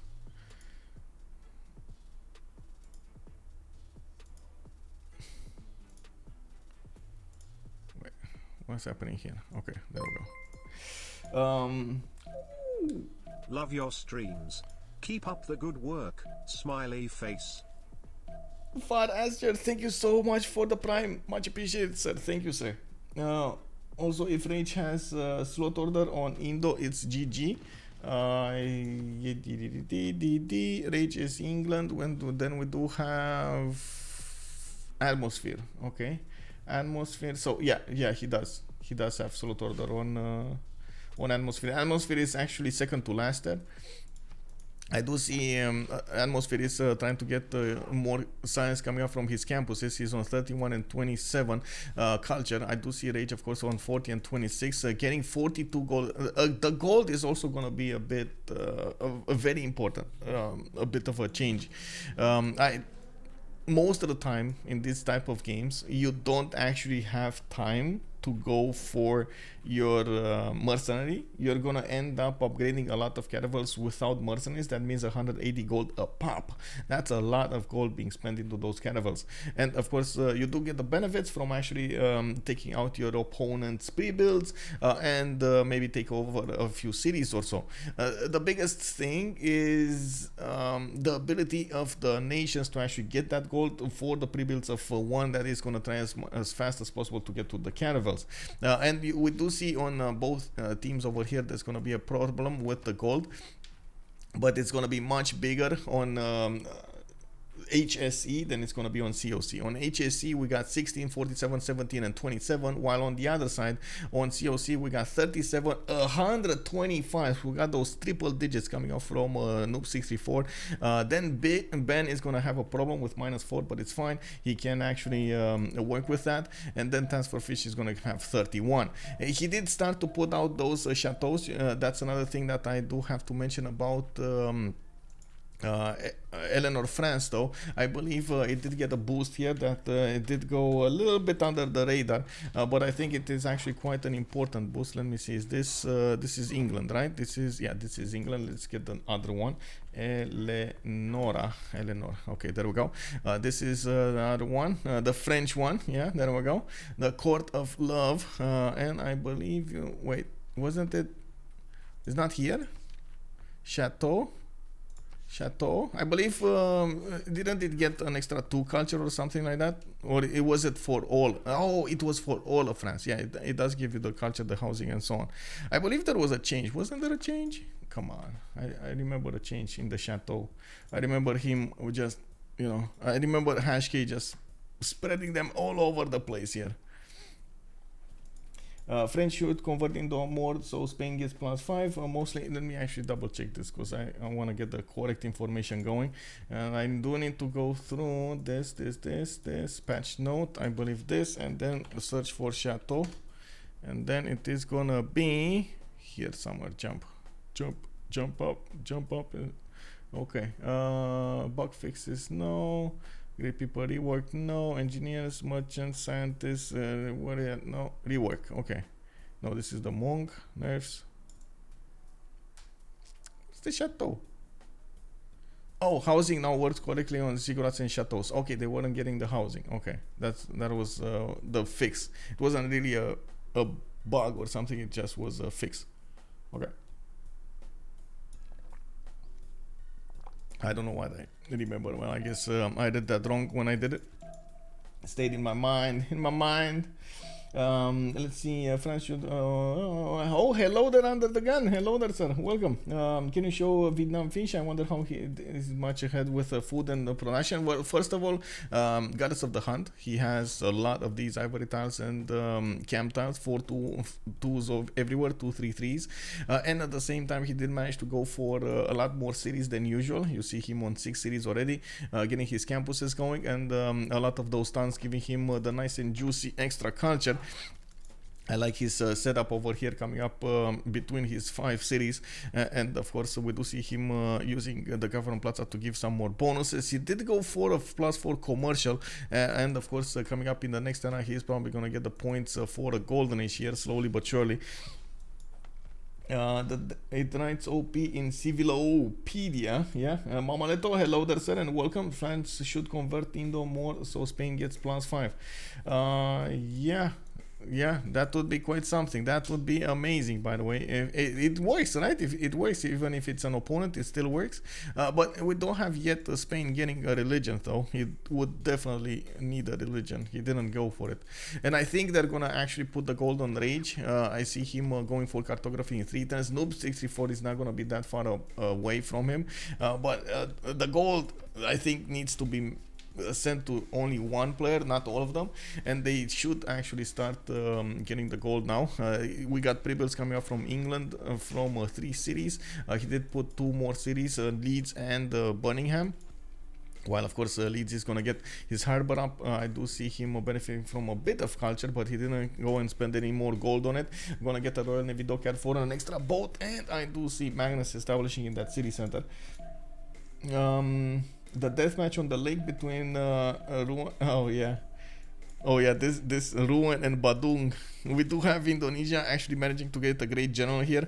He's going for Warlord's Throne as specializing building in the Governor Plaza, and I do see Calais did put down another 2 chateaus. That's a lot of culture coming up from the chateaus. We got 1, 2, 3, 4. Oh my god, look at this. Beautiful. Beautiful. Beautiful. Amazing, by the way, in Lyon. 2, 2, 3, 4 tiles. That's unbelievable. Geneva got taken down. Looks like YHLuv did manage to build a few horses and took down that city. He's now building up his theater squares, getting his amphitheater in Uppsala. Did finish Oracle, so he started up getting a decent amount of points. 5.7 Great Writer points a turn with 5.7 on Eleanor. Pingala establishing in Uppsala is definitely going to be an advantage in the people screen, and I do see him starting up to put more of these settlers towards the northwest. This is going to be quite important, by the way. He does have a triangle of reef tiles over there, giving him a lot of bonuses towards his campuses, and of course he is going to try to get the science with those. So looking at his science right now, he's only on 16 and 41, gonna jump up really quickly up in the sky here, and this is the moment of truth. Actually, atmosphere might actually feel the pain from both sides. Spain coming up with more boats on him. We got England with more boats on the west side. I'm actually very surprised they don't keep on building. I know they're kind of in a pinch when it comes to the gold, but since they're so close to cartography, they should try out as much as possible to maximize their pre-builds. Sure, builders could work, but I think at this point is yeah. Oh well, we'll see. I know the players, of course, will try to be as efficient as possible, and sometimes they think they're gonna get to cartography and, of course, afterwards Merchant Republic in a decent amount of time, and this might happen. We're gonna see them try to switch to the press gang card as soon as they gets it. It looks like no animal for Indo. Wait. They blocked him from getting an admiral? What? Oh my god, they actually blocked him. Yeah, they did block him. It was England that got it. And then Hannibal Barca got picked up by Indonesia. A writer coming up for France. Yeah, they blocked him. That's amazing, by the way. That's the next admiral is so expensive. It's gonna be Ferdinand Magellan, and it's gonna require 305 points. Ooh, that's expensive. That is expensive.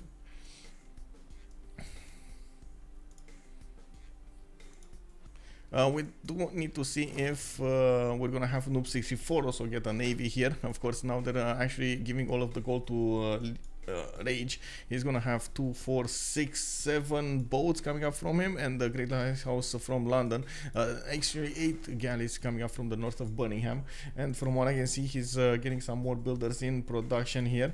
Gonna have a decent amount of navy to go against Indonesia, but remember, 180 gold to upgrade one of these is gonna be quite expensive here. And looking at the Era score, it looks like he did arrive at 53. He should have his golden age. No, he requires, oh my god, it requires 64.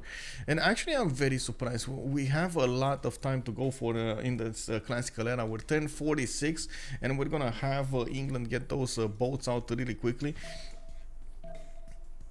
It looks like the players just didn't get that much culture. I say that, and then I look at TaskForceFish's 70 culture and 40 science, and like, what? Okay, well, YHLuv is gonna need to get more engines up. He's gonna need to rev the engines up over here. Vroom, vroom, on Sweden. Definitely, we need to hear those V8s starting to come online here. The Hemis, the Hemi on Sweden, and we do need to see how he is gonna try to counterbalance this awesomeness coming up from CoC. The Beer Bandit, hello there, sir, and welcome. Haley did point out a very good thing here. Sad Portugal only running internals. Yeah, that's a problem. He did manage to get a lot of galleys out in the water here, and as you can see, he's trying as much as possible to block England from getting there. I don't think England is actually interested in going to the south. Atmosphere is only is 40 science and 32 culture. It seems to be the most problem one of the two, and of course we do need to see Noob over here with 51 science and 23 culture get his cartography. It's gonna come up in 4 turns. It's gonna be fine. Ooh, even Spain going to kill the pre-builds of Indonesia with just his galleys. Hey, we got an anonymous gifter, 5 gifted subs. Hello there and welcome. Thank you so much, sir. Thank you. Looks like Peter Borgesso. We got Moises Summit. We got Haaland. Hello there, sir, and welcome. Myers Hans. Hello. And Voltaire. Hey, welcome, and Voltaire. We do see Noob 64 trying to get his more settlers out at the same time as more galleys. He's not gonna wait, and he's gonna pressure Indonesia well before he's gonna get his cartography to take out the boats. It's gonna be much easier for England to push through. We do see a caravel fleet coming up from range next to the city of Liverpool. He did upgrade another 2 caravels, and I do see Birmingham coming up with a 4th one. That's gonna be his gold right there. And of course, every turn they are gonna make quite a bit of gold. All of them are actually decently. Making a decent amount of gold, but more so is Noob 64 coming up with 129. And they did manage to get to cartography. They did manage to also get to the military alliance well before Indonesia got to it, and this is very important. Indonesia actually will have it. Oh my god, he's not going for it. Indonesia is not going for the military alliance. No. Atmosphere is 5 turns feudalism, not going for civil service, and that means that's an extra +5 that these boats are going to benefit from. That's why Spain is pushing through. He can actually push through with relative ease over here against Indonesia's galleys. Or did he get it but nobody else got it? Maybe he got it but nobody else has it, like SokCho or YHLuv. How did YHLuv not get it? Like, he has so much science, so much culture. Like, how is this possible? This campus coming up from Uppsala looks like it's going to be a +2. I'm quite surprised he didn't put it on the, defunct Rai style. I would have thought he's going to try to get the +3 there, but I guess that's going to end up to be something else. Dropping Daisy, hello there, sir, and welcome. I think the most is Statue of Liberty. Yeah. Oracle. What's the most contested wonder in multiplayer? Yeah, I would say Statue of Liberty indeed. Yeah, it's the most is Statue of Liberty. Other ones are you can work around them. Like in Temple of Artemis, you see it contested only most of the time when it is gonna be on Canada or something like that. It's just wow, giving you so many bonuses.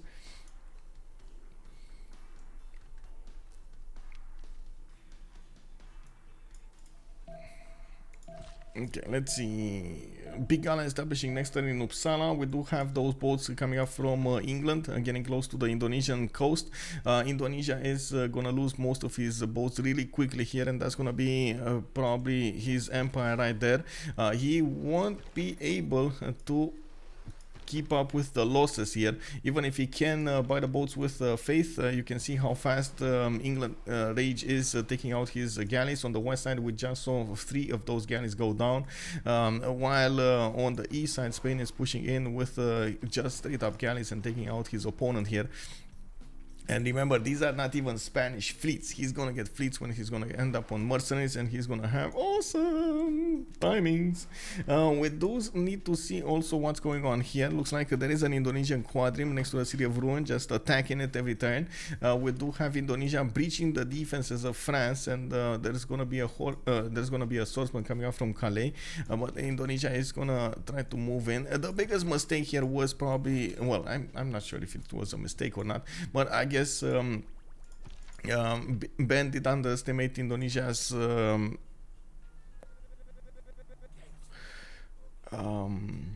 how do you call it, conviction, I believe, to actually go on a land offense. And as you can see over here, Atmosphere did get those great generals going, and now he's trying to push in. Calais getting a swordsman will stop the attack on the city center, but that's not going to stop the Indonesian horses from getting a few pillages. And as you can see over here, he's trying to get the mines. Very important to get the mines, extremely important to get the mines, because of the gold. That's what he's after. And of course, it would have been amazing if Ben wouldn't have given him that opportunity, but now it is what it is. It's still, even if he gets the gold, he's not actually gonna get how to say, he's not actually gonna get what he needs to, and of course that means getting back his cities and upgrading a decent amount of navy. The biggest issue also will be Portugal. If we're gonna see a big navy being upgraded here, all of those nows with a +7 on them will be extremely dangerous. We do have admirals coming up for Portugal, a Hand of the Navigator for a free boat. We do have Zenhi for the extra Renaissance bonuses, and Hypatia got picked up as a scientist. Ooh, that's a late Hypatia, but it did, and you know, it was what it was. Looking at the Great Writer screen, we do have France on 8. Sweden just jumped up to 13.8. And of course, we do need to take a look here. A city got taken down immediately. Indonesia did lose a city. It looks like they're just going to go for the raise at this point. Rage does know that there is a possibility for Portugal to liberate those cities, so he doesn't want to give Noob that opportunity. While he's going to definitely need to upgrade more boats. Going for civil service in one, Noob is going to get it. Looks like Rage is going to go through theology, and of course try to get as soon as possible towards mercenaries. That's gonna require him going defensive tactics, military training, feudalism, and then mercenaries. I'm not sure how far away he is from that. We got a lot of cities coming up from Phoenicia, 2, 4, 6, 7 at the count at the moment. He just kept on building with the city of Tyre, expanding him, and of course giving him bonuses. Great Lighthouse is also under production, but probably not gonna finish. London is gonna get it in 4 turns, giving him an extra movement point. And we do see the big TaskForceFish. Oh my god, this is just wow. Wow, okay, we got the fish here, the puffy fish. We got Delta coming up with a Temenanki. He's gonna get the Great Path, and now we're getting closer to the next era, so we're gonna see the era score starting to be gathered. Golf also got settled right in the face of Phoenicia, while SokCho did not actually want to settle more cities on the east side. He's gonna stay clear of Vietnam, which I guess at some point makes sense. At another point, it kind of gives Vietnam so much land to develop his cities on. Also settle cities in Tundra, 5 cities before the engineer. GigaChat put minus in. GigaChat put 7 builders in place. GigaChat chop statue in 1. GigaChat another good game in CWC. Yes, GigaChat. Yes. Okay, let's see the encroaching warfare. England is getting next to Majapahit. I do see him taking out all of the pre-builds.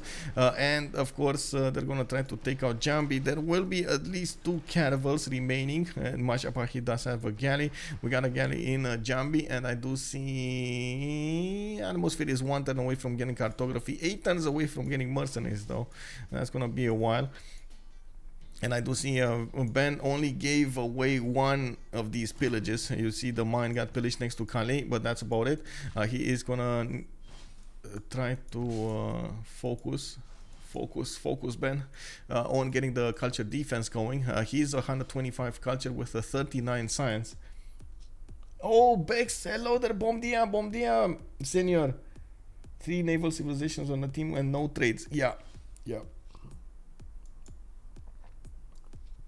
While we do have an economic zone coming up from the north, you can see in the Spanish traders and the English traders are coming up on the north side here. They're going around the cities of Indonesia. Very important. So the economic zone is gonna be the gold here, the big gold. And you can see in the yields tab we do have Noob 64, 133, Rage is on 61, Ben is 29, and then Task is on 66. Very good gold per gold per turn coming up from all of them. The production, I guess, is not that big of a difference here. We do have SokCho with 97. Looks like it's gonna match up over here. Noob 64 and even Rage gonna be on top of them. YHLuv is 115, but TaskForceFish is on 139. And that food, man, oh my god, look at the food generation coming out from TaskForceFish. This is insane. He has so many of these tiles with extra food on them. The wine tiles, bananas, his honey tiles, his citrus tiles. Oh my god, this is insane, bro. Insane in the membrane, go insane, I have no brain. Do you think HSE made a mistake by night remapping?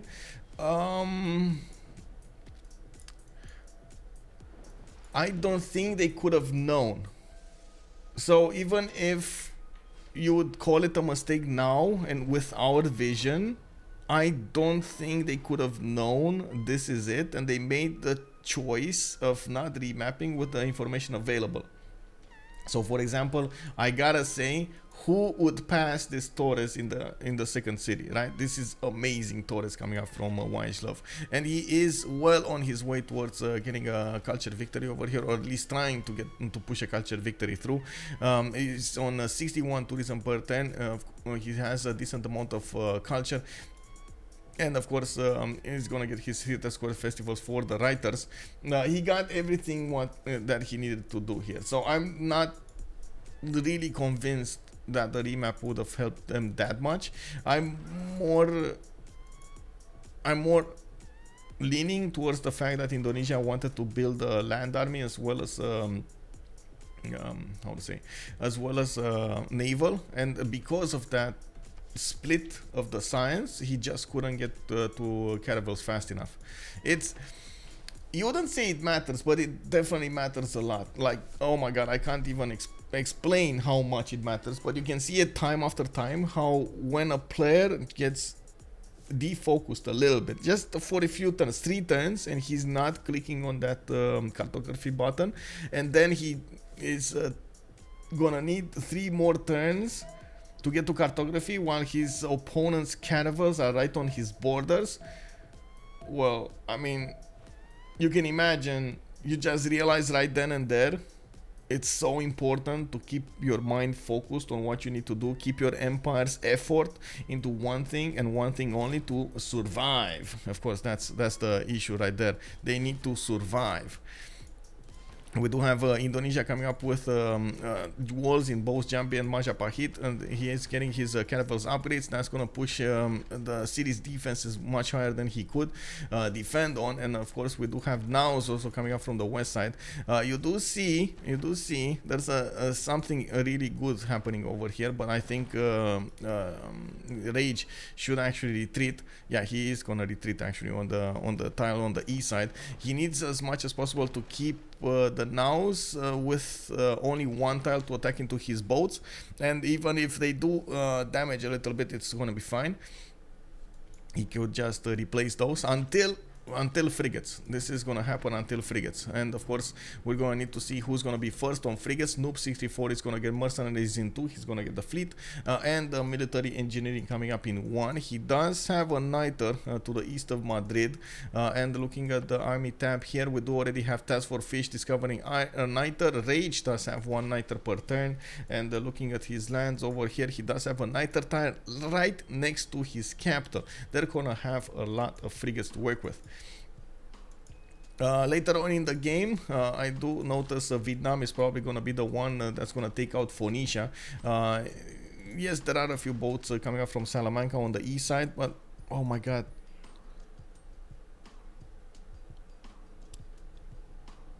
Phoenicia never made a connection city.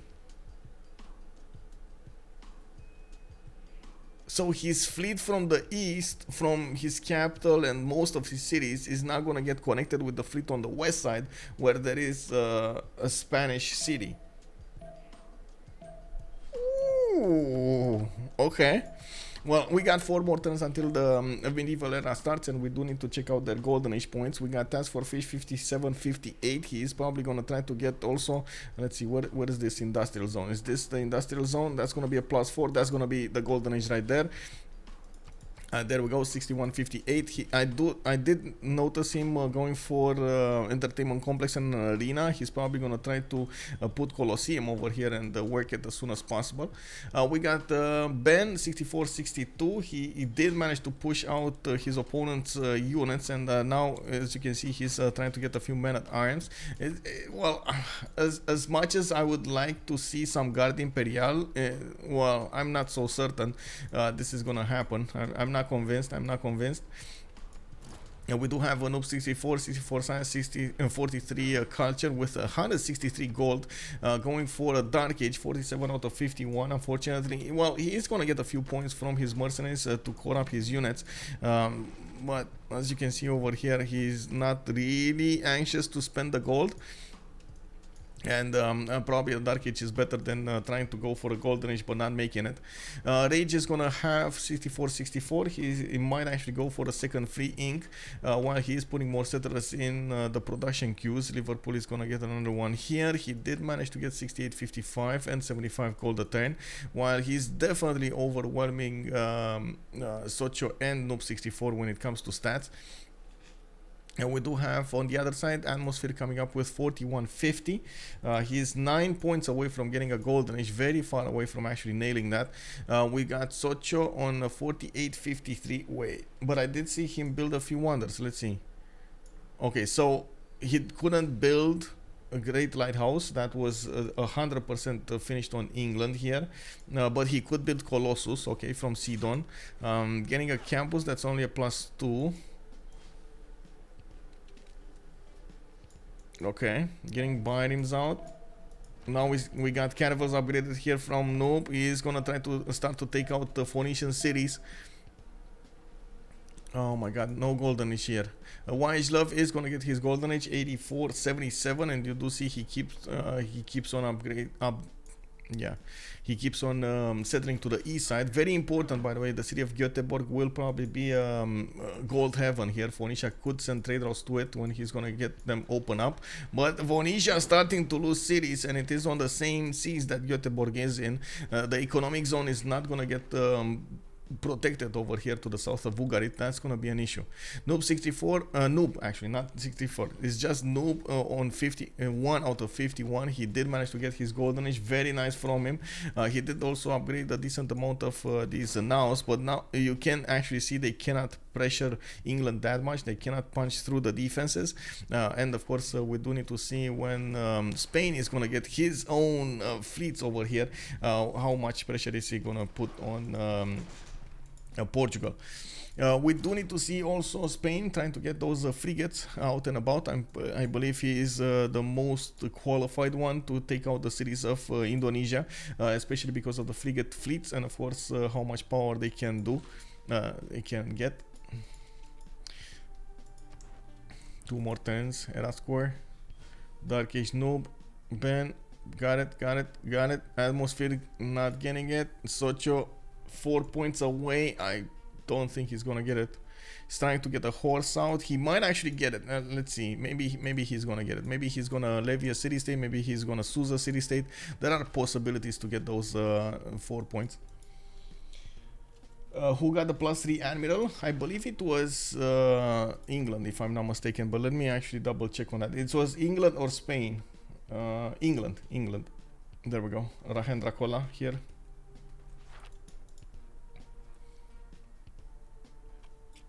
The Beer Bandit canal is another class. Yeah, definitely would need a canal at some point, but very far away. Anime Fan 2007. Vietnam can supply an infinite amount of niter. Yes, Yes, Vietnam is gonna be amazing here. He's gonna get his Colosseum in 3 turns. Great library coming up from Alpha. Just awesome sim coming up from Vietnam over here. We got TaskForceFish on 80 science, 118 culture. Big Ben is with 56 science and 144 culture. He is countering the culture victory as much as he possibly can. We do see him actually right below TaskForceFish. TaskForceFish is on 33. Big Ben is on 30. And now we do have Vietnam getting a few more of these great people. Is this? Let me see. I want to see. SokCho 1 point away. 1 point away. SokCho is 1 point away from getting the golden. Harbor shipping projects coming up online. He needs 3 of them. Probably not gonna make it. Utica didn't get raised to the ground, and of course you do see it's a 47 defense strength city with a monument coming up online in 2 turns. Phoenicia did put the biomes in the water next to Uganit, so he stops any kind of attack on his other cities. At least delays them long enough, while SokCho is gonna get cartography in 3 turns and the divine right in 1. Oh, that's one that I didn't take a look. He's probably, yeah, there we go. He just got monarchy. Couldn't see that. Dido projecting, yeah. Monkey in 1 zone. That will take, yeah. It will take a while. I want to see what's going on here. So we got the kind of fleets coming up from Spain. He's going to try to poke a little bit at the Indonesian cities, but he 100% needs the quadrims pre-built. I don't know why he's delaying this takeover. I guess he does seem to think that Indonesia is out of the game, so he doesn't want to expend that much effort. But the more effort he's the more he's gonna delay this, the more time Atmosphere is gonna get to adapt to this new situation that he's in. You can see he's gonna get a settler to the east side. He's gonna get to couple his economy with Sweden's, and of course try to go for it. Oh, I see a race for Great Library. Ooh, 3 turns. Let's see. YHLuv. Oh, TaskForceFish is the last one in the lobby, and he does have a chop though. He does have a chop if he wants to. Indo Jongs are never yeah, but you actually need to get the Jongs, you know, like he doesn't have a single quadrim here to the north. He does have a quadrim in Badung, which might take the city of Ruan, but other than that, yeah, he doesn't have quadrims to the north. His fleet was basically neutralized by England and Spain. Oh, very good help coming up from Ben, putting the city of La Rochelle in the choke point. This will give England the opportunity to heal his boats while he's getting the attacks, while he's getting attacked by Portugal. Very good, by the way, very good. And of course, we do need to see him buy that tile to the northwest. England did put his caravel fleet over there. And I do see Spain also getting a few caravels here, possible pre-builds. I do see a lot of them coming up to the south of London and Liverpool, and the economy is just booming. Oh my god, look at the economy here. It's unbelievable. Actually, Noob 634 is about to make more gold than the enemy team combined. Is he? Wait, is he? He's actually making more than the enemy team combined right now. It's 7 plus 24 is 31, plus 73, 104. And then plus 3, 107, and then he's on 119. Wait, really? What? Oh my god, Noob 64 just getting it, bro, getting it. We do have the medieval era started, and of course a few of them did not manage to get the golden age. Unfortunately, Atmosphere did go for a normal, not even a dark age, and he's not going to get to use the card, the +5 card. While next turn we will have the session of the World Congress. We're going to see how that looks like.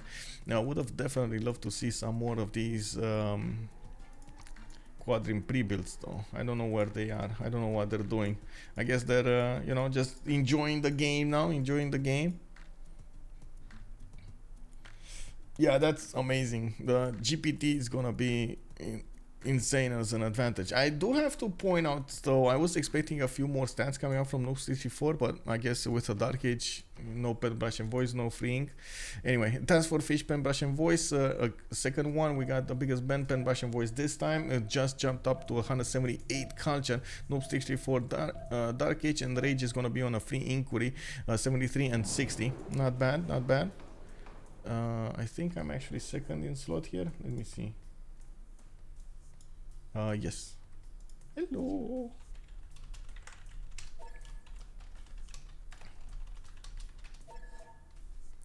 And go B. So I go for crispy. Oh my god, +5 Congress, like really, bro? Crispy.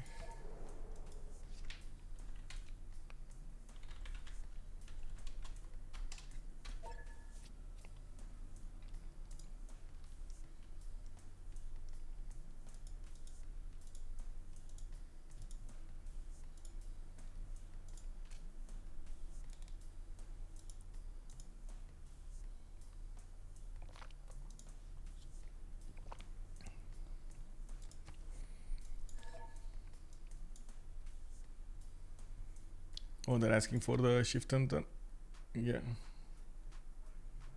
Noob 64 cannot vote, so usually the correct the correct sportsmanship is to not vote. He does have 110, so ideally YHLuv is not good. Well, it is what it is. Honestly, I'm not so sure they care about this vote, even with the +5.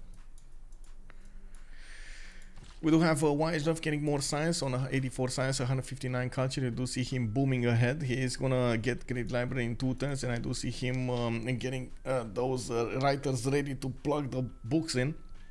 We do have a temple also coming up from Stockholm, and I do believe he's making a decent amount of tourism on 79 tourism per turn. Atmosphere did get a normal age. SokCho did go for a second free ink golden age. He's on 74 science and 41 culture. Unfortunately, he started losing his fleet over here, and he's going to need to spend quite a bit of gold to upgrade it. He's getting cartography in 2 turns, and by that time I do see Spain getting more boats in. Spain also needs to be careful here. He doesn't have a lot of boats to work with, and of course every bit of points helps here. Every boat helps.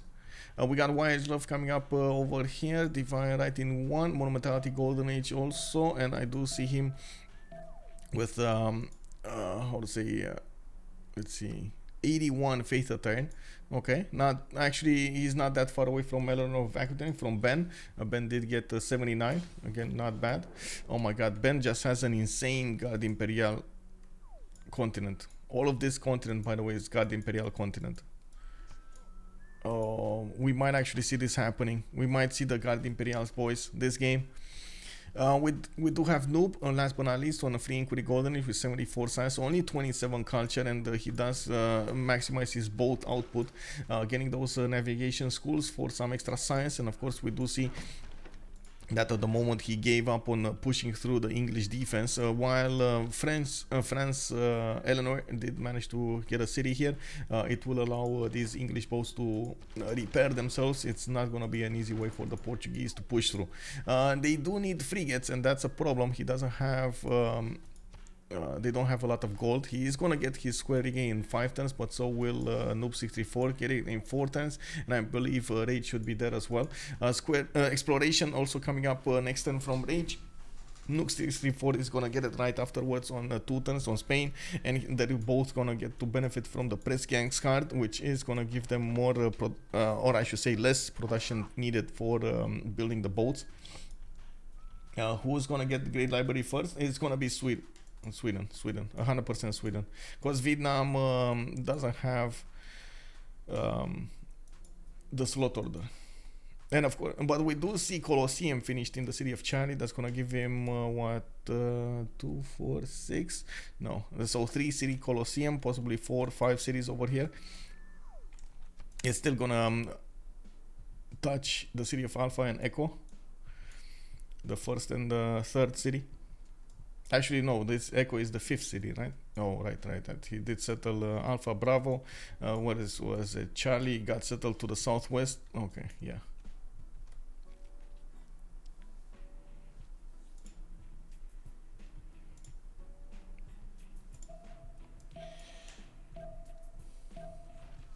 What would be best for Vietnam's overthrow to go for?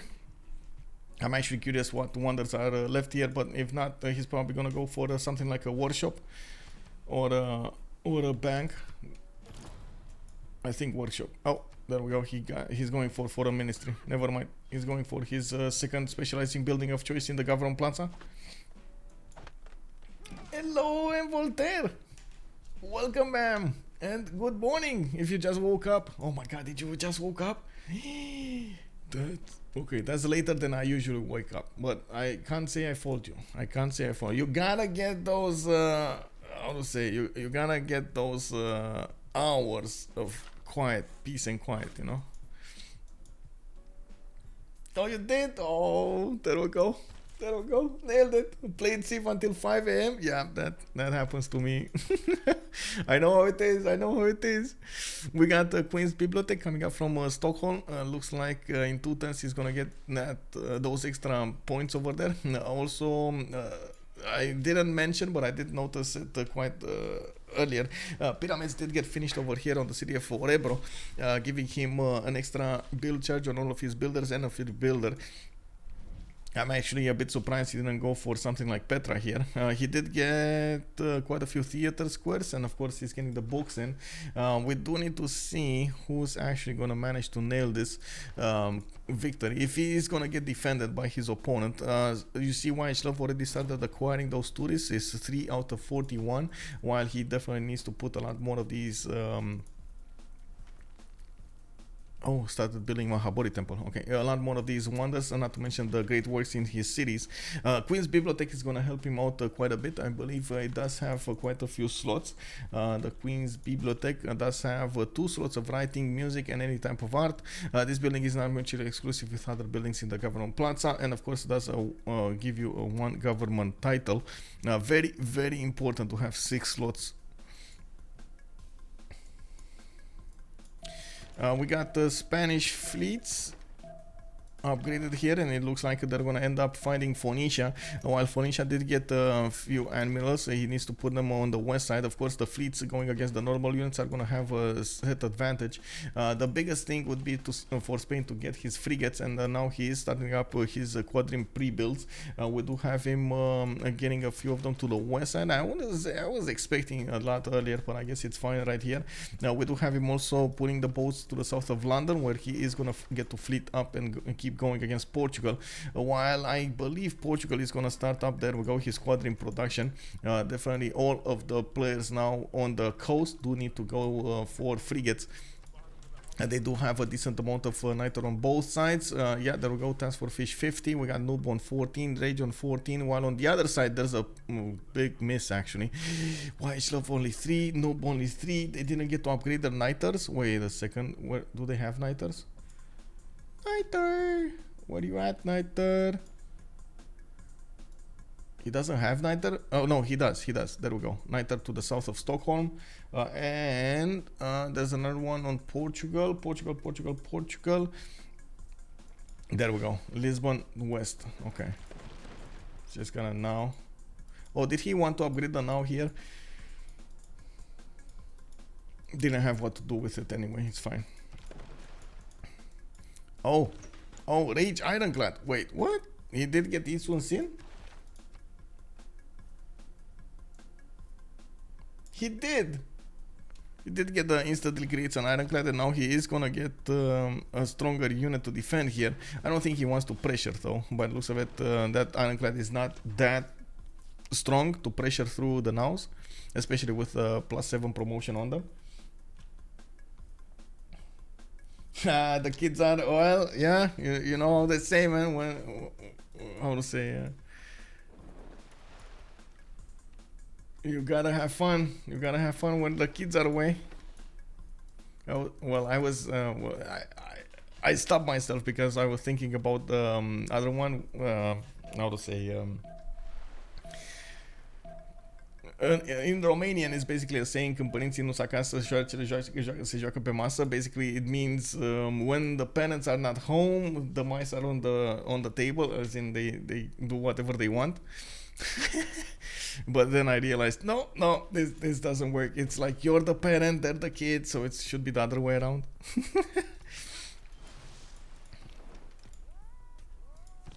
Wait, Rage did move the ironclad. Oh, they want to go against Indonesia. Finally take over the capital, and of course Jambi over here.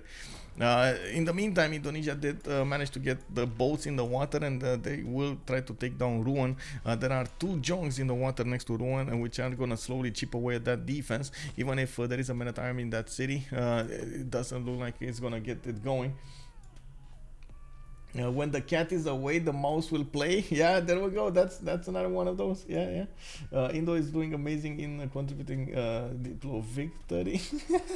When kids are away, the parents can play. Exactly, Zul knows it. Yeah, when the kids are away, the parents can play. Yeah. There we go. We adapted it to this time. 2022 version. I'm actually a bit worried about Ben's city of Ruan. Looks like he underestimated a little bit Indonesia's conviction to get that city, and it looks like he might actually pay with the city of Ruan. That was and still is an amazing city, coming up with quite a few chateaus over there. The castles, man, it's unbelievable. And we do need to see if Ruan is going to manage to defend against this. He's going to get military engineering next turn. Nationalism also coming up next turn. He's going to get a stronger city here on Ruan. And of course, ability to core up is going to be quite interesting. I do want to take a look. Wait a second. He's science 71, science 221, culture. He unfortunately needs to go bottom 3 until he's gonna hit military science for those Guard Imperial, and it's gonna take a while. If it's barely on engineering, you can imagine he needs to go on bottom 3 over here until he hits that military science. And in the meantime, I do see him still needing to do the culture defense all the while. So yeah, that's quite a bit of an issue here. Indo no melee. Yeah, Toothbites does make a good point. He doesn't have a melee, but I think Indonesia can buy one. Oh no, he actually can't. Right? He already discovered the caravels, so he can't put the faith into galleys anymore. He can take it with a horse, and it's right here to the north.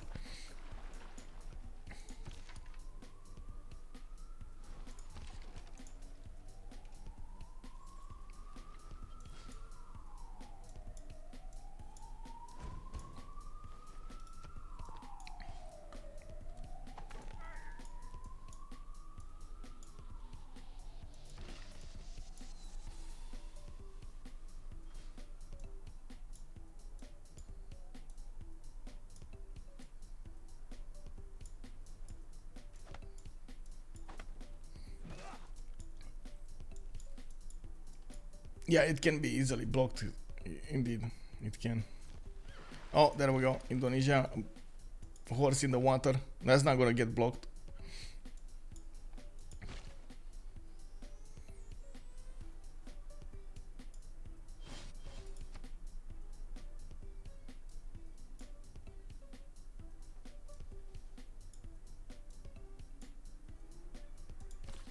Rage trying to expand and get more cities. He's gonna need a lot more science and culture for the next part of the game. Of course, we do see the same thing coming up from Spain. While he did keep on expanding to the east side, he did manage to get finally his frigate fleets, managing to get a hold of the Phoenician coast over here. He did manage to breach through the defenses and with his caravel fleets, and it's gonna keep on going. 89 strength caravel fleets going against these Phoenician caravels of only 72. You can see how fast he can take out these boats. Unbelievable. We do have a +8. Oh my gosh, +8 culture open air museum, because he did manage to get the multiple biomes going. And of course, we do see him getting his campuses coming up from Stockholm. That is gonna be a +4 campus there. And it does look like he did finish his bibliothèque. I don't see him putting a lot of books in though yet. He only has 2 of them. Works, I should say, works. We do have Sweden on 11 great artist points of 10, while France is on 21. Looks like Sweden is getting really close to the next musician, and this is going to be extremely important. YHLuv is 6 out of 50 tourists, and they keep on going. Of course, unfortunately, England with Spain could not manage to breach through the defenses of Indonesia and take him out completely, while of course it's very far away to actually attack Sweden over here. Even if Spain would want to, it's a lot of work for him to do so. We do have Spanish frigates upgraded next to the city of Madrid and Zaragoza. Now he is probably gonna start to take out the cities of Jambi and Majapahit. Still quite a few cities remaining for Indonesia in the south. He is adapting to this rather quickly. He's trying to get the cities in the south and force his opponents to come on him on land, and of course France is probably going to be the one needing to build an army here, getting quite a few of these men-at-arms pre-builds for those Guard Imperials. Very, very interesting. We do have also England over here managing to get frigates on the front line to the south in the choke point towards Portugal. He is going to start ending up poking at these nows. Well, he does need to be careful. The frigates don't have that much range, and as you can see, if they get pushed by the nows, they might die. The frigate's 53 strength against the now 76 is just not a good matchup, but from afar it's fine. You know, you get multiple frigates to attack into them. Sir Jack Fun, hello there, welcome. Is Sweden on the way to a culture victory? Yes, exactly. Also, Sweden just got his first musician and big culture up. He's gonna get it though. He didn't get it yet, but he's gonna get it. It's like 8 more points, and I think he should have 8 more to go for. Mahabodhi Temple also put into production from Stockholm, but couldn't. Actually, he didn't go for it fully. I do see in the Great Engineer screen, we don't actually have a race going on. Vietnam is already on 2 Great Engineer points a turn. England is on 1. Nobody else has them. On Vietnam, at the moment, we don't see a military going against Phoenicia. Looks like he's gonna let Noob 64 do the pain here, deal the pain against Phoenicia. And you do see that is exactly what's happening. Noob 64 is managing to do an incredible amount of damage to the Phoenician fleet with just a few boats. He's also gonna get frigate fleets to help him out, and a frigate also, a normal one. He does have to go against the city of Ugarit, and then, yeah, there we go. He's just, you know, trying to keep up with every necessity here, but it's fine. He's gonna take out 3 cities. Still doesn't have a connection city to go against the other ones to the east side, but it's fine. That he's gonna stop them from connecting their economies, and this is gonna be extremely important. Sweden had did put the city of Göteborg to the south, which did allow Phoenicia to connect his trade routes to him, which of course is going to be an issue. They don't want their opponents to make the gold. Finally, we do have Spain attacking into Indonesia's cities with 3 of these frigates, not frigate fleets though, and we do have Noob 64 also putting a few cities over here to the west side. Stoke-upon-Trent did settle next to Pantanal, got some extra era score points, and you do see he did settle it next to a niter tile. I think, no, he didn't actually. I thought he would get an extra trade route, but no, he didn't. He needs to get one on the white continent, and that's exactly what he's doing. No, bro, put it on a, oh my god, no. Is he gonna put it 1 tile away from a continent? Bro. Oh my god, that is so close. Oh, wait, never mind. He already has Bradford. Okay, I was the one not paying attention, not him. Okay, he has it. Dido making medieval walls. Wait, what? Where did you see medieval walls? No, it's fine. He's not. It's fine. Yes, Kulo 49. Thank you. I noticed, but a little bit too late. I was wondering, like, you know, I know Rage is not gonna make that mistake, but I was like, no, is he gonna not pay attention? But then I saw Bradford, and I was like, yeah, he did. Okay, it's fine. Ruan just finished campaign and is now building a library. Ruan. Well, Ruan died though. Yeah, Ruan died. I guess Indonesia could have had it back, but oh my god, and never mind. You know, you see the great. Oh man, well I guess Big Ben over here is gonna get some free gold coming up from this. It's unfortunate, but wait, what? Look at these, man. What is this? +5 campus. He did have holy site next to the city of Paris. Wait, what? So weird. Anyway, it's gonna flip back directly into the hands of France with full strength. It's gonna be fine.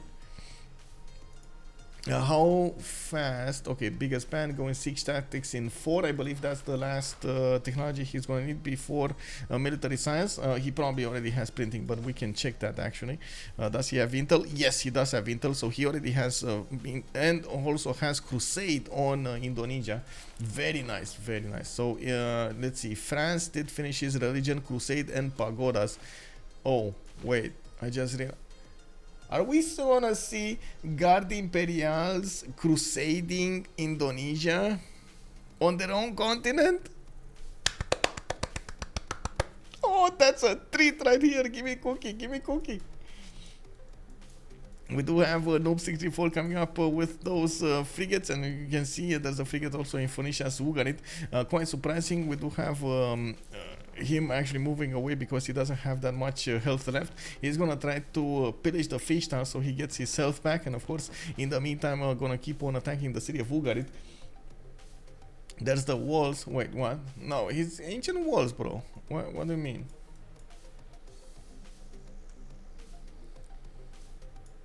No, these are ancient walls. It's fine.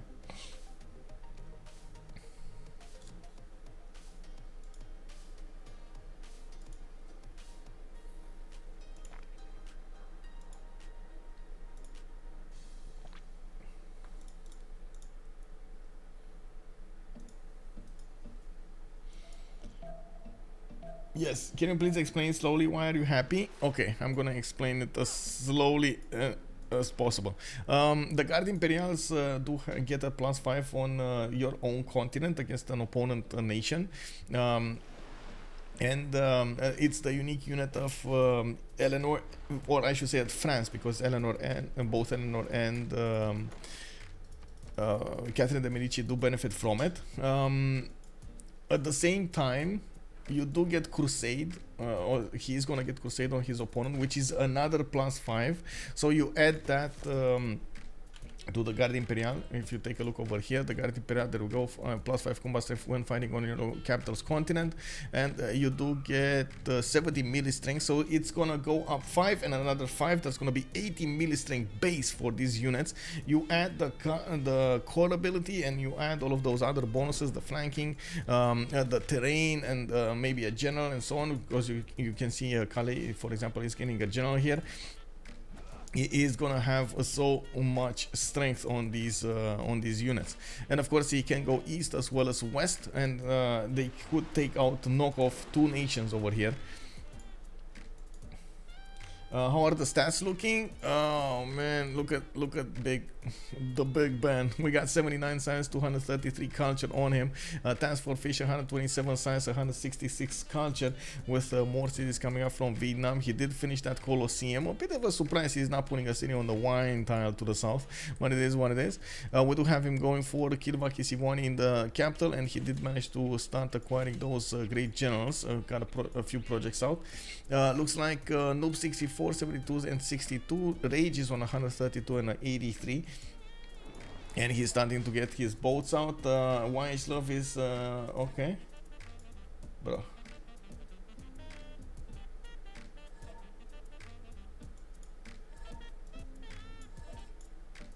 What did he do?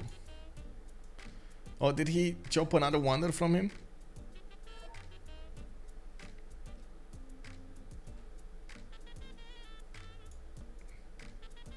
What is he taking, Kilva? What is this? Oh, wait. Did he take Bologna? Oh, he did take Bologna. He took Bologna. Momiko, bonjour. He will one-shot everything. Yeah, basically, he will one-shot everything. Non-verbal poem. Good evening, sir. Also, is a good day to you, sir, actually. The French used Indonesia as a colonial property, bringing their religion as well. Well, it looks like it has some historical meaning over here. Wait, is he actually going to take Orebro with just warriors? Oh my god. I don't think Fish has the vision on Orebro. Like, honestly, I don't think Fish has vision on Orebro. Orebro might actually die next turn. Oh my god. Oh man, oh man. Where is Fish? Yeah, he doesn't know about Bologna because you know usually there's a little bit of a bug here. If you are the first one to take over the suits of a city state, you get a vision. But sometimes when you have like two or three, when you're the second one or the third one, you just don't get the vision. You don't know what's happening. Oh man. Okay, let's come up over here. Big Paul, Big Paul, Big Paul. Is Orebro going to fall? Yes. No. Kicked up with it. Let's see, guys. 1 minute, 1 minute. Let's go. It's 1 minute and 3 seconds. We're gonna find out. The griefer gets griefed.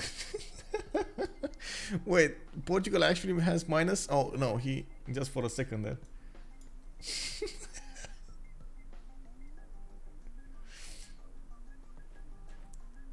Wait, what happened?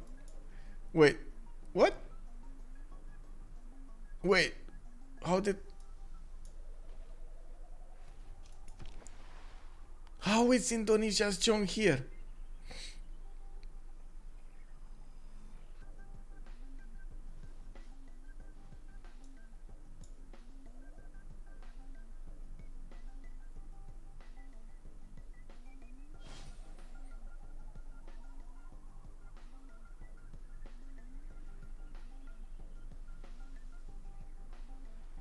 I mean, sure, but it flipped out. It got kicked out on the other side. Oh my god, that's so weird. That is so weird. And it looks like, yes, Orebro is gonna fall. Let's look at this. Let's look at this. Because honestly, I gotta say, usually AI is kind of, you know, sometimes it's just not doing the moves that it needs to be doing. Yeah, it's not gonna fall. It's not gonna fall, guys. Again, AI, instead of attacking with all of the warriors, for some reason chose to go into the water. Yeah, it got kicked so hard it went overland. Yeah.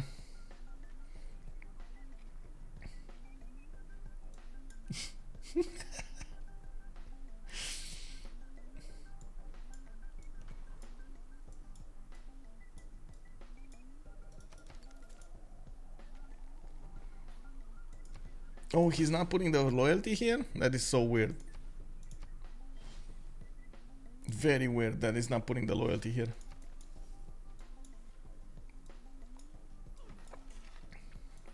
Okay, so Jambi got taken out. That's another city taken away from Indonesia. His capital city is going to be next, and it does look like these frigates are a little bit banged up. They're going to get the promotions off, and of course you do see 2 frigate fleets and a normal frigate coming up to the north of Majapahit. We do have more and more boats ending up to be upgraded here to the north of La Rochelle, with a lot of Spanish boats just waiting over there. We did have them poking each other with a frigate. It looks like Portugal did manage to acquire Santa Cruz and upgraded the frigate into an armada. That has been a lot of the source of a lot of problems here for England.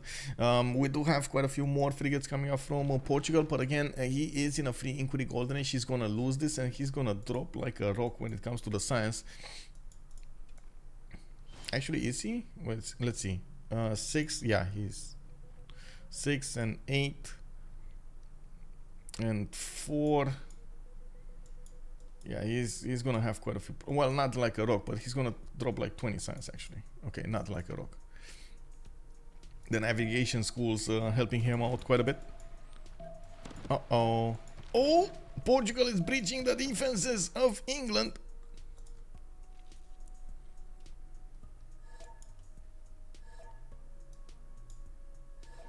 Ah, the city is fine.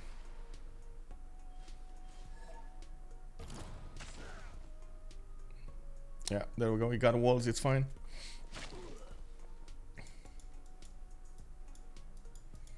We do have Ugarit also about to be taken down. Phoenicia did manage to upgrade the frigate here, and looks like Spain did lose his frigate fleet. Yeah, I think there's no more frigate. Oh yeah, he needs to get a new one. By the looks of it, we do have over here SokCho getting under attack, and Spain is getting a few more goal points. That's nice. That's nice. Another frigate got upgraded, and again, Noob 64 needs to do something about this. He definitely needs to keep Phoenicia from building a navy here in this puddle, while in his main cities, Spain, I do see getting Salamanca and Bilbao with a harbor. It's gonna take a while to build new boats.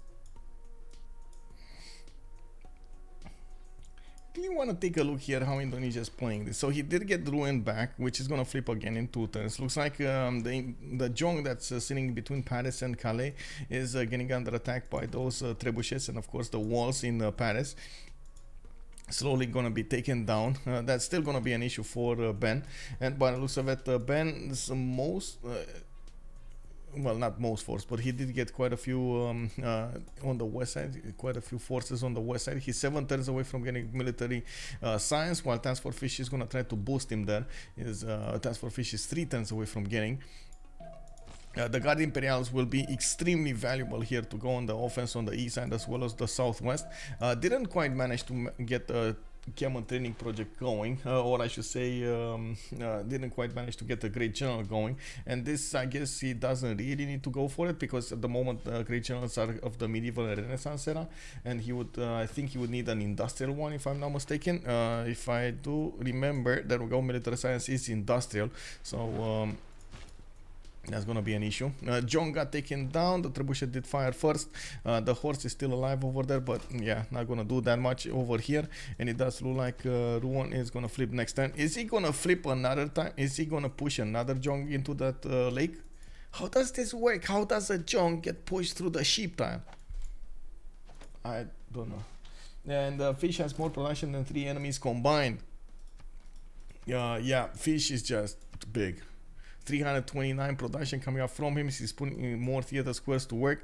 Mytho got settled right in the face of Phoenicia, and of course you do see that Noob 64 unfortunately kind of lost over here. The advantages he was having against Phoenicia. Phoenicia did manage to get a few pre-builds out, and now he's hard building cannibals from the city of Ugarit. Still, I do believe Noob 64 has the stronger boats. It's just a matter of how he uses his moves to take out his opponent. We do have more campuses coming up from Vietnam. YHLuv did put a spy in the city of Bravo to get some intelligence on him, or maybe do some projects. We'll see what he's gonna choose to do here. It's still a waiting assignment. Alpha did finish Kilvaki Zivani, and I believe he's gonna get a hold of Bologna really quickly there. Yeah, YHLuv got pushed back. While it looks like Indonesia is going to try to take out that city entirely. Atmosphere here putting a few horses against the city of Bologna, and they will get to put it under siege quite quickly. It will be quite important if Bologna does manage to get a stronger unit out to increase the defense strength of the city. Okay, let's see. Military science 2 turns, military science 6 turns, mobilization also in 2 turns. I would honestly think at the moment France would put all of his production into men-at-arms. He would need so many, well, not that many, but it's much better to have than not have them, you know, even if you just keep them around. They have the gold, they can do whatever they want to do. Coming closer to the Renaissance era, we will lose the Pen-Russian voice and the free inquiry bonuses, and that's going to be quite revealing to see how the players did manage to get their empires set up and how they do get the points going. Oh, there we go. Attacking. Okay, that's a lot of power being outputted on these Portuguese boats, by the way. And it looks like Noob is going to try to punch back with his own frigates. They're just training over here, and they're getting quite a bit of experience. Rage is putting the boats back in his cities to get more heals up, and he did ask France to get that extra tile to the northwest. Very important to get the heals off every turn. Yeah, the John got pushed out.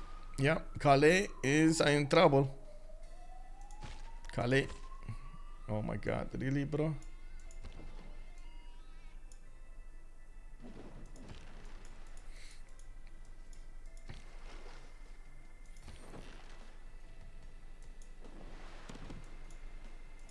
Slowly but surely, Noob did manage to take down the defenses of the city of Majapahit, even with Governor Victor inside of it. It wasn't a good match for those frigate fleets and, of course, the Naval fleets to the north. Spain did breach through. We do have Sweden starting to get a lot of tourism. He's on 17 out of 79 tourists, and that's actually quite early, on 71 out of turn 71. You do see him on 277 tourism a turn coming up from his cities. He's managing to do more tourism than the culture of Ben and TaskForceFish. Looking at the defender side, we do have actually the biggest Ben getting his 78 tourism to defend this. And of course, we do need to see if he's going to manage to get some more. That is going to be an issue. One way of defending the culture victory is to take out your opponents entirely, and I'm pretty sure they're going to try this out. This is starting to be one of those oh my god games. Gumball, Von Bonbon, good evening sir and welcome. Good day too sir actually. Eleanor is trying to steal the arts, is he? Well, it doesn't really have a lot of arts to steal from there. And I do see Portugal managing to take out another English boat here. It's quite a problem, quite a big problem. That frigate armada is giving Noob such a big advantage. But again, I'm actually quite curious what's going to happen here in the next era, when they're going to start running out of I would say pen Russian voices and free inquiries. Rage is in a free inquiry as well, but he did manage to settle a lot more cities. He just kept on settling, which is gonna give him an advantage, while Portugal did stop. Portugal is on 2, 4, 6 cities, while we do have England on 2, 4, 6, 8, 9, 10 cities, about to have 10 cities. Oh, she's trying to steal from Sweden. Wait, what? Oh, I see. France getting great work heist. Yeah, definitely. Eleanor over here. Oh, I see. For a second there, I thought we were talking about the Swedish spy that's getting sources in Bravo. I'm sorry, my mind just wandered off somewhere else. Bologna has been defeated, another city for Indonesia. They took away that advantage TaskForceFish had from it, and of course you do see him dropping around the 40 science here, 100 to 167 and 224 culture. It is going to be quite important for Fish to start to get an army out. If he does manage to take out the majority of the cities of Phoenicia, it's going to be a good thing. Unfortunately, it does look like Noob 64 did get pressured out of these seas. He lost his frigates, and by the looks of it, he doesn't have enough strength to go against the cities of Ugarit here. Actually, wait, Noob, you can actually take out the cities, bro. Like, just take out the cities. Like, why are you fooling yourself with other boats? Like, just take the cities out. He can sacrifice, there we go, he can sacrifice his boats to just take the city down, and that's it. Like, if he takes that one down, what's gonna happen? You know, like, there's only one city and he has two. He's gonna get an advantage out from it. There we go, he found out. Did she succeed? In 2 turns, we're gonna find out in 2 turns. I think this is actually quite important here if he does manage to get the first moves on SokCho. I do have to point out this is Korean host, so they do have quite a bit of lag on Noob 64, who might actually not get the first moves here. Let's take a look. Yeah, one boat down, the other one went in. Who got it? Got taken down. Raise it.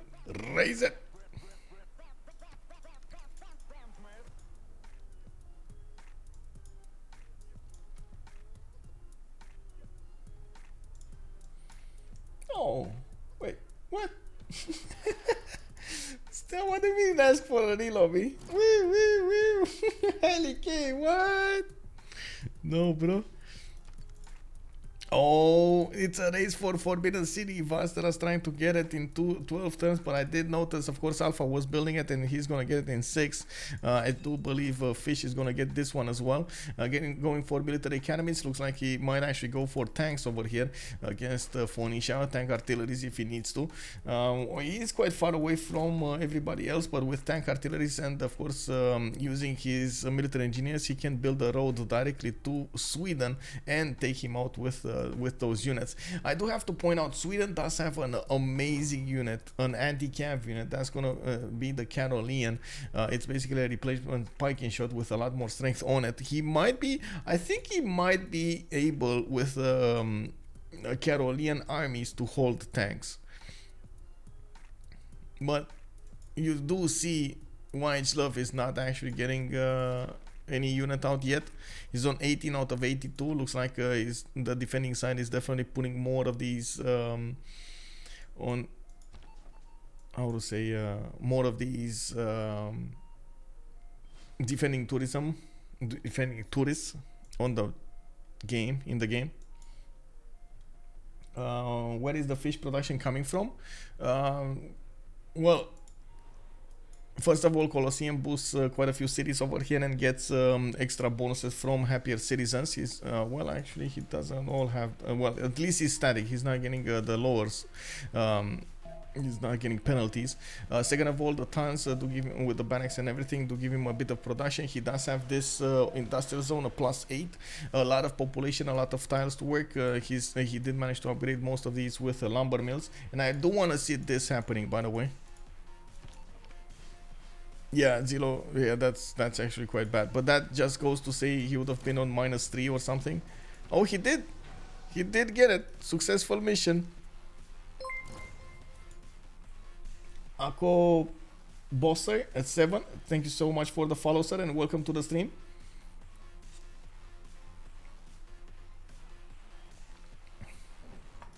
SokCho started building Venetian arsenal. Q-Dex, thank you so much for the follow and welcome.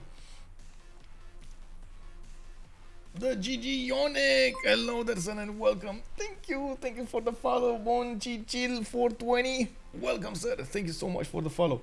If he succeeds, he should be promoted into level 2. Well, let's see. I'm not so sure about the buttons here. It doesn't look like we have that many buttons. YHLuv will be so salty. Well, I think we can see the books, right? Oh, there's still 2 books. There are still 2 books here. Maybe he stole something else, but there are still 2 books there.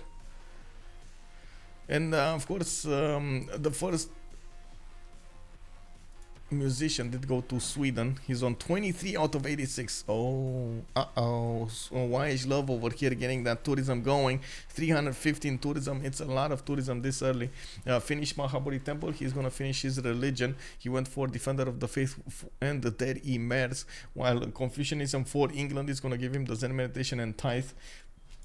That's on Victoria. Mashapa, he did fall down. We do have Spain taking over the capital city of Indonesia, and now we're going to need to see also how Paris is going to deal with this. France did manage to get his men-at-arm corps, men-at-arm armies.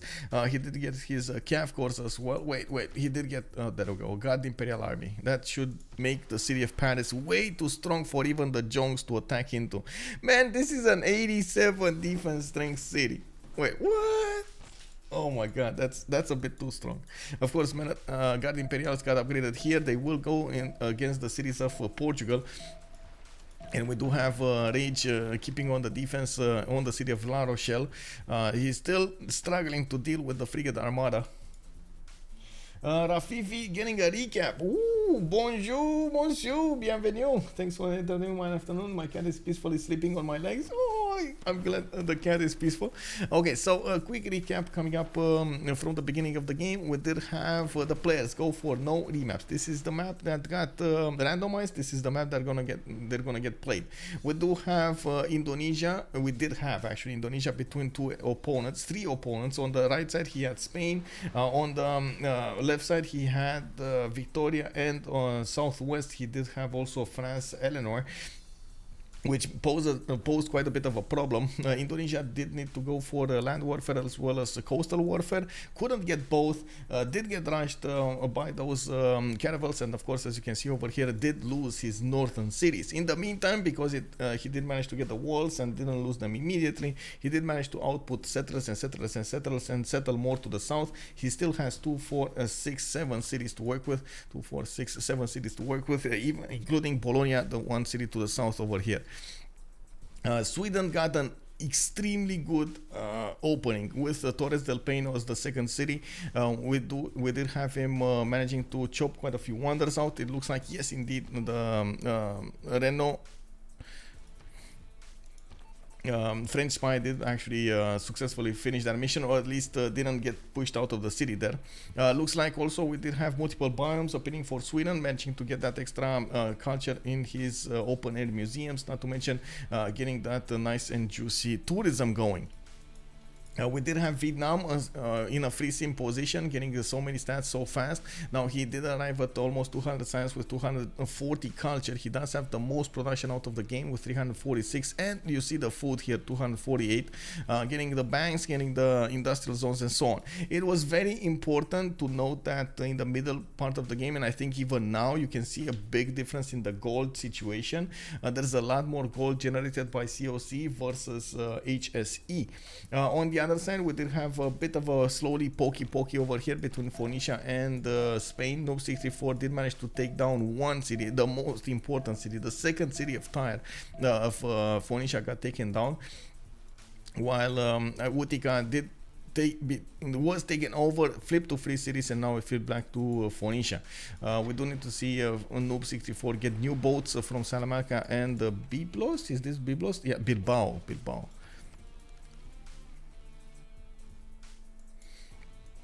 And basically now we're waiting for two things to happen.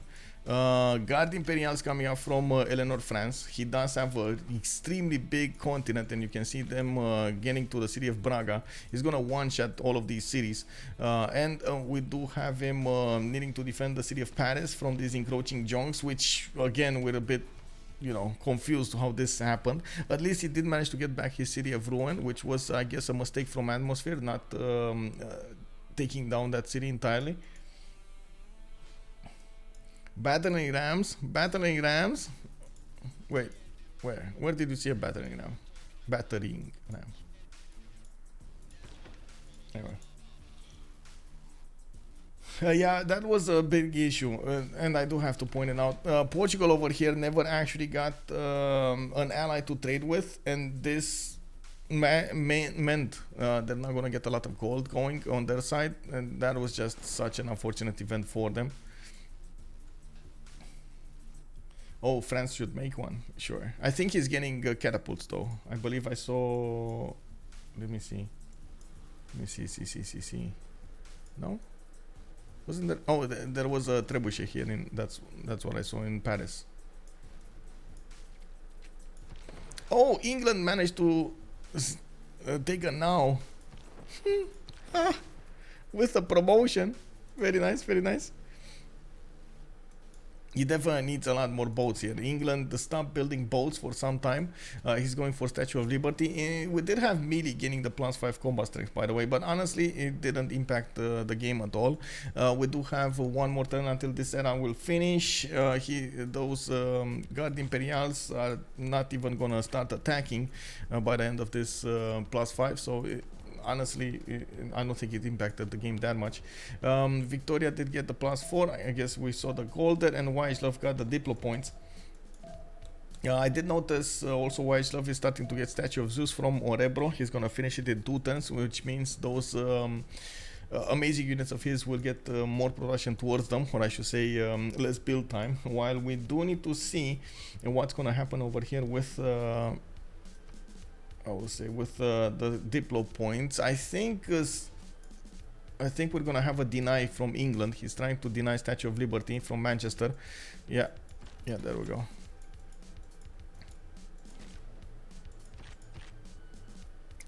Oh man, these are 112 strength units, 114 strength units. Oh my god, and he has like 4 or 5 of them. He's gonna one-shot everything. This is unbelievable. Unbelievable. Does he even need trebuchets? Honestly, like he's gonna do so much damage even with the walls, even against the walls. He's not gonna care.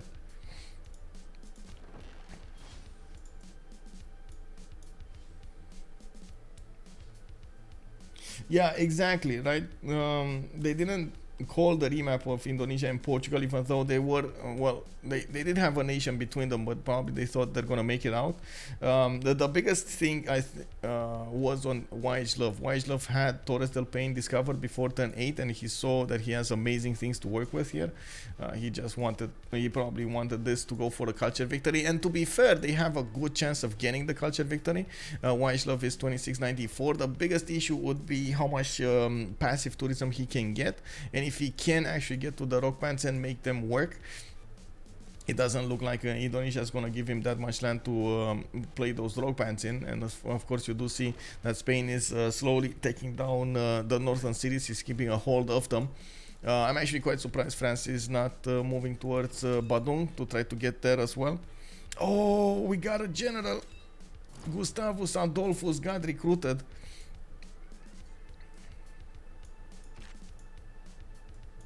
Would love to see the damage on the city of Badung, to see it against the walls, but the game that refuses to tell me the damage points. Fangario, good evening, sir. So much cities but low stats. He lost his first 3 cities, and that's why he has so low stats. His other cities just couldn't catch up. These are relatively new cities, relatively newly settled cities, and no districts. Yeah, he was forced out of his city centers.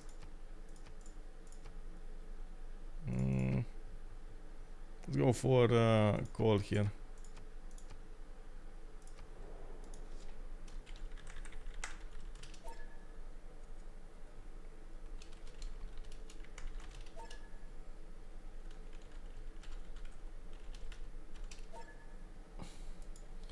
French troops having a casual stroll through Portugal, visiting one city after another. Yeah, basically.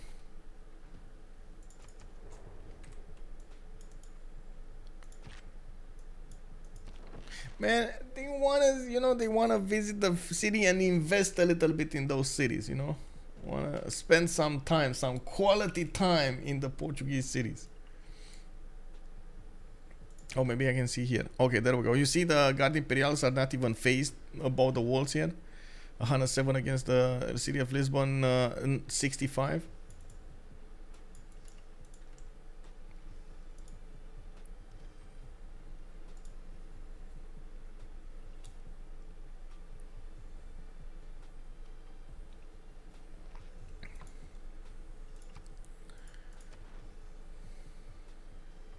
We do have Hansa being taken over and kept by Noob 64. Taruga is Fish is now with 23 envoys in it.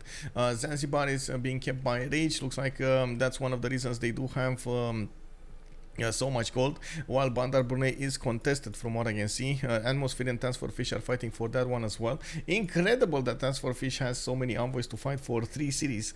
He did fight for Bologna, he fought for this, and he's fighting for that one as well. Forbidden City coming up next turn from his city center. He did get Kilva, so I guess sometimes it makes a little bit of sense. He's gonna get the city of Charlie with a zoo, and I believe this is gonna give him quite a bit of science, right? Zoo does give you science. +1 science for each rainforest and marsh tile in the city. Yeah, there we go. And +1 amenity. Very nice, very nice. He's gonna get a decent amount of bonuses here. Well, at this point, he's already over 223 science. He's on 189 culture. They do have the stats definitely on CoC. It's more of an issue of how they will apply those stats to get advantages on their side. YHLuv is definitely pushing through the culture victory. 30 out of 96, and you do see him sprinting quite wide. He did manage to finish that statue of Zeus, and he is going to get more Theatre Square Festival so he can nail the next great musician. It's extremely important to get Bolshoi Theater, get more stats, get more how to say tourism up in that city center, and of course with Pingala probably double. Moksha double. The Moksha double. When I'm talking about the Moksha double, I'm talking about the 100% tourism from great works of art, music, and writing, especially with the theme. You can imagine this is gonna be quite amazing. Geneva getting Petra in 7 turns, and I do see him also. He has been benefiting from Apollina from the beginning, so every time he built a wonder, he did also get envoys. Again, a bit surprising that he's not actually having more cities. Hey, stop, Big Ben. Yeah. Well, I think Big Ben over here is gonna Big Ben his opponent.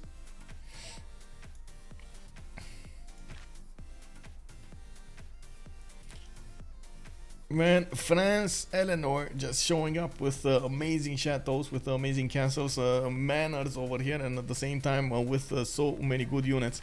He's gonna go against Badung, and he's gonna go against Portugal.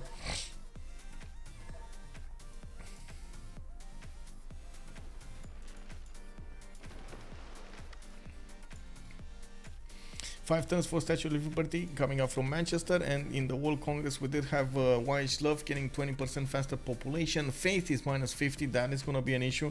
YHLuv can buy out a lot of those, and it looks like their opposing team CoC did go all in into the Diplo victory points, minus Christina's points, and he lost the 2 Diplo victory points right there. Is back on 4 out of 20. He is not going to get Statue of Liberty because it's going to be finished on England, and the only victory condition he's going to be left with is going to be that culture victory. Of course, I'm actually quite curious if we're going to see over here Vietnam managing to get those tanks up in running in time. TaskForceFish did jump to 250 science, 199 culture. He's going to have scientific theory coming up in 2. Looks like he is going for his research labs rather than tanks. He did build up his military academies. It's just a matter of getting the generals and at the same time getting the pre-builds going. I believe he can hard build as well. He does have a decent amount of production. We're going to need to see what he's going to choose there. I think also the spy in Uppsala actually got booted out of that city center. Indigo. Yeah, Indigo. Yeah, it's the, well, not really the NATO alpha, but it's just the phonetic one, I believe. Or how do you call it? It's there's a military one, not NATO one. It's just military. What's the Sweden religion?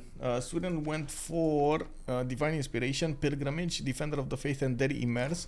France did manage to snatch away sacred places from him, so he didn't get that much science, culture, and gold from the beginning, but he did have the production coming out from Torres del Paine, and after, it was as you can see over here, he did manage to get to 500 culture with 167 science. He shouldn't be that far away. Then we go 2 turns industrialization, and he is gonna get his Caroleans.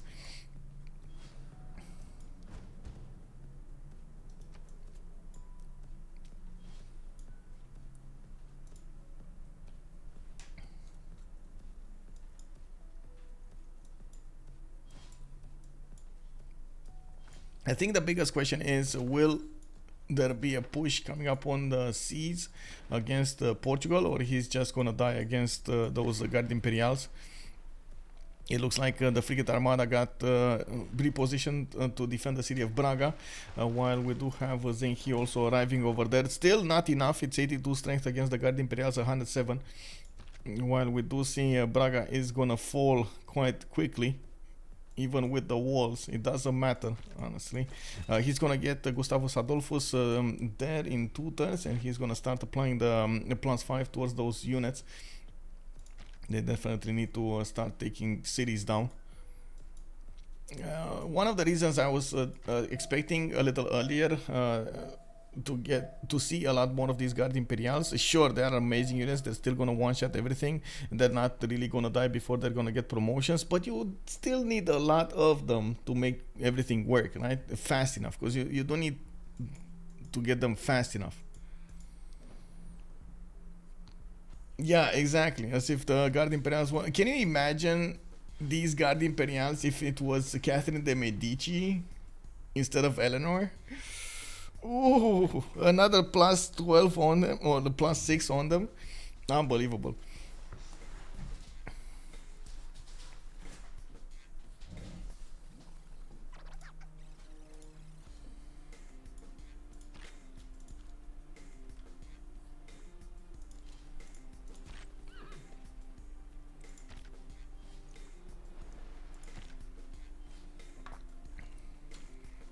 Right, there we go. We got them moving to surround the city, and you do see he's gonna tap that city twice, and it's gonna fall next turn, even with the now inside, even with how to say, the knight. We do have England. Yeah, he is pushing in from the north. He's trying to deal a little bit of damage, and he did fleet up a few of his boats. Would definitely need a lot more of them if he wants to be successful. I do also see England trying to go for Potala Palace coming up from Liverpool, and the University of Sancor from Birmingham. Okay, that's curious. He is gonna get a decent amount of these points, of the Diplo points. He's only on 3 out of 20, but he's gonna get the 4. He's gonna get the 2, the 1 I mean. So he's still gonna be on 8. That's not gonna be bad, but it's still far away from getting a victory condition, especially we're turn 80 now. It's gonna take a very long time to actually get one. We got Badung actually in a much better position than we've seen the Portuguese series with 66 defense on him. It does look like it's going to take a longer time for the Guard Imperial to push through, and again, one of the issues that does arise here, Ben would have definitely benefited from a lot more units. We do have also YHLuv for 33 points out of 108. Looks like he did manage to get 400 tourism, 396 to be exact, and he's getting more theater square festivals for those musicians. 9 great musician points a turn. We got France on 6, and we do see Sweden is getting a decent amount of great artist points, 19 per turn, while France is on 30. Oh, Habub just strolling through the city of Karlstad, just taking down as many tiles, not improving them at all. Just, you know, oh, he did get a 2-3 tile over here, 2-2. I guess he did get some improvements. No, Petra did not finish it. I think you need to search for a mod that clears all the notifications with one click. It's fine. But yeah, it would be actually quite helpful. Sometimes I do take a peek at what the notification is for that half seconder. I'm wondering when Koreans do CC. I think it's not going to be a while until they CC. Maybe if they see tanks coming up on their borders. But look at this Carolian army. I wanna point you out. This is an 86 strength Oh, actually that might not be enough. Even against the tanks, that might not be enough. Against tanks would be what, 96? Let me see. Do we have a knight here? Not even a knight coming up from Vietnam. Come on, he's gonna get a knight. Okay, there we go. Knight army coming up from Bravo. Okay, so now you do see Fish getting his military engineers going. He's gonna start building up the infrastructure to the south, and also he's getting his knight armies going. Getting quite a few of them. These are also gonna take, gonna be upgraded into tanks. Fascism also coming up for TaskForceFish is going to be important. We do have YHLuv starting to buy out Caroleans to put them on the front line in the north of Taruga, while TaskForceFish has the vision, or should have the vision, on Taruga. Let me actually double check this. No, he does not. Again, another city state that he does not have the vision on. Oh well. Ooh, massive fleet coming out from Phoenicia. He did manage to get a connection city LPQI, and he's gonna counter-attack into the Spanish boats. Major strategic mistake over here coming out from Noob 634, not keeping the defense, and it does look like Phoenicia is gonna take his cities down. Salamanca and Bilbao are both gonna be taken down. Noob 634 is gonna have an issue. He still managed to settle more cities on the west side, and of course now he's having a decent amount of loyalty in the northern cities of Indonesia, Jambi and Majapahit. Looking at the golden ages, we did have Fish getting a reform the coinage, and we did have Eleanor going for monumentality. Looks like Eleanor also did manage to take the first city down, Braga, from Portugal. Ben is oh my god, Philip II is in a heroic golden age with reform the coinage, exodus and monumentality. Wait, did that now just die against the city center? Oh my god, it did. Yeah, I think Portugal is on his last legs here. Rage is coming up with a normal age. It looks like Indonesia did manage to get a golden age, reform the coinage. SokCho dark age, YHLuv golden, reform the coinage, and Zhao III on a dark age. This might be actually quite important if Phoenicia doesn't raise the cities of Salamanca and Bilbao. They might flip back to Spain because of that golden or heroic age, I believe. Phoenicia is in a dark age, has quite a few issues, but Phoenicia is just gonna get more and more boats towards his opponent. Oh my god, that frigate armada stops everything. Look at that. Two sharing most of his opponent boats.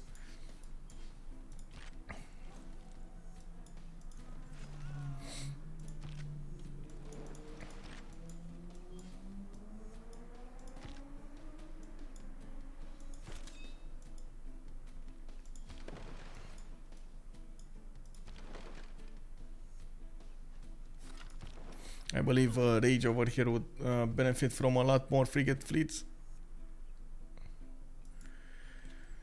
He's trying to be as not irrelevant as possible, for lack of a better expression here. Rage has been building up more cities. He's on 176, 77 science and 103 culture, but the fact that he didn't keep on building a navy does mean he's going to need to be careful how he's going to poke into Portugal. He, by the looks of it, is letting Ben have the most of this, and of course Ben is one-shotting most of the units. Range is gonna try to take out the city of Porto, which is gonna get a wall up. That might. Actually no. TaskForceFish is gonna get that city. They need to take down that city because walls are going up in 2 turns. Also, he will get plus 15 from finance hours and anti-cav. Bilbao and Salamanca are on the same continent as Phoenicia's capital. Thank you for the follow, Kiwi1229. Thank you so much, sir, for the follow. Welcome. They're on another continent, by the way. They're not. Oh, you're talking about Phoenicians. Yes, they are on the same continent as Phoenicia. Sunaft, good evening, sir. Good evening. Hello there.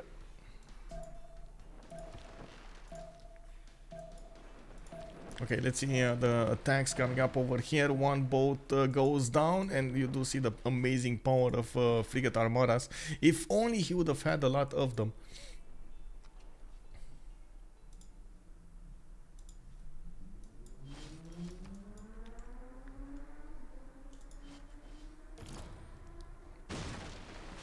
And another boat falls. Oh my god, Noob64 just on the buttons, nailing that attack. We do have Paris managing to stay alive. Looks like France is gonna start attacking into Badung. That's still a 66 defense strength city, and you do see it's gonna take a while until he takes that one down. Lisbon is under attack by multiple units. The Guard Imperials did arrive over there. Ben is gonna pillage a few trade routes here and there, and it does look like Braga is gonna get attacked by so many of these nows. Yeah, he will try to take back his city center there. We do have, of course, Lisbon over here trying to get a few courses. He did stop from getting Phoenician arsenal, and from what I can see, TaskForceFish cannot actually get the city of Porto. I don't think he can get the city of Porto. The Sea Dog just didn't do enough damage. That's a 56 defense strength city, and the horses 50, just not gonna do enough. Well, I guess it's 40 something, 40-ish. We do have Queen Sierra armies starting to come out of the production queues of TaskForceFish. He's gonna get them to the south here. Already you can see his 4 military engineers are getting the infrastructure down. Looks like Venetian arsenal will finish on the city of Tyre. And the fact that actually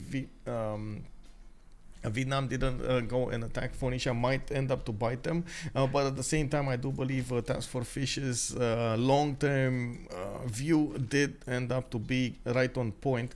He is going to need to go against the Carolians of YHLuv, and he's going to need to take down Sweden rather than Phoenicia. That's the victory conditions of their opponents, and they need to be on point with this. YHLuv is getting so much culture and tourism, it's a problem. 40 out of 112. Shouldn't Portugal just try to break into the North Sea? I don't think he can. I think he tried multiple times. I don't think he can. He has to go through caravel fleets over here from Rage, and he just doesn't have enough strength. Even with the frigate armadas and so on. Oh, Braga about to go down.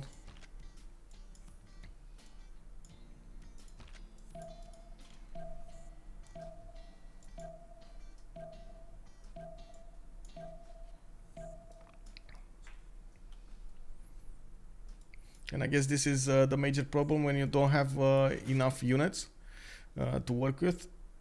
You just don't take cities fast enough, and because of that you just end up in a mud war.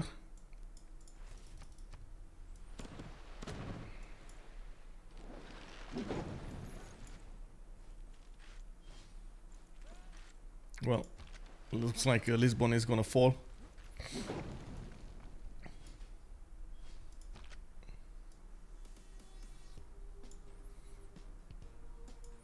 That's the capital city of their opponents here, of Portugal. That's a lot of production taken away from him. Not to mention stats. We got Noob on 70 science, 12 culture only. His Moksha city got taken out. We do have atmosphere 37, 34. So they just need to stay alive at this point because YHLuv is carrying. And we do have a lot of Theatre Square Festivals projects coming up from Sweden. He is trying to get as fast as possible to the musician. And of course, he knows he's going to need to put that in as soon as he can into his works slots. And this is going to be the biggest question, honestly. If we're going to have TaskForceFish right on time on the borders of Sweden with tanks and enough tanks to push through and a general and so on.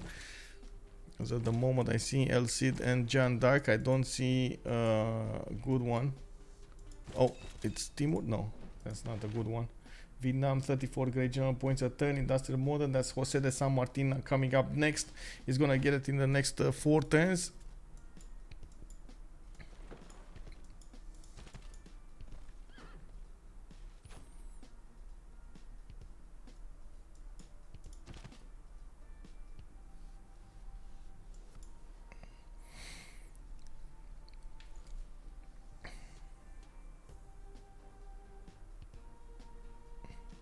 The biggest thing of the Carolian, and that's something that we don't actually see appearing over here, is their ability to get extra strength from unused movement. You do get like what, +3 or something per unused movement, and you can imagine that's going to be a lot of extra damage if he just keeps them fortified. That's how they're going to defend against the tanks.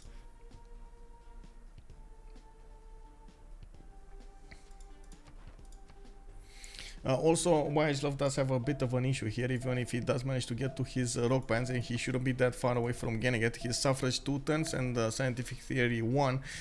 He will need a lot of faith going into his empire. He's on 154 faith a turn, and he does need somebody somewhere to play those rock bands in, while his allies over here just didn't build a lot of wonders, nor do they have actually just straight up campuses. Campuses would do, but in this case campuses, theater squares, entertainment complexes, all of those are viable options. They just they don't have that many. They don't have at all, actually, not even that many at all.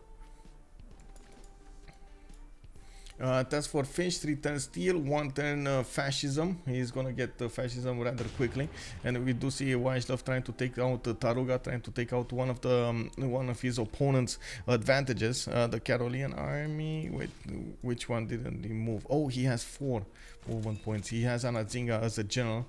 One with full movement. No, come on, one with full movement. No. We don't have one with full movement, so I can show you the bonuses. Petra did finish in the city of Geneva, giving that city center bonuses towards the desert tiles, extra food, extra production, and gold coming up from each of those tiles. You can see how good that city became. Yes, Carolean are anti-tank units. Yes. Well, anti-cav, not anti-tank, anti-cav, because anti-tank is a bit stronger.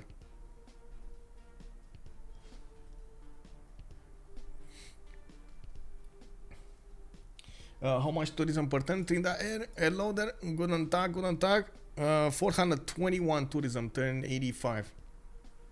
But that's just passive tourism. It's not, he's not getting any kind of rock pants anytime soon from what I can see. Just wants to get his books going. Books worked and... Wait. He's not taking back the city of Braga? Oh, that's gonna rebel anyway in 4 turns. Okay, it's fine.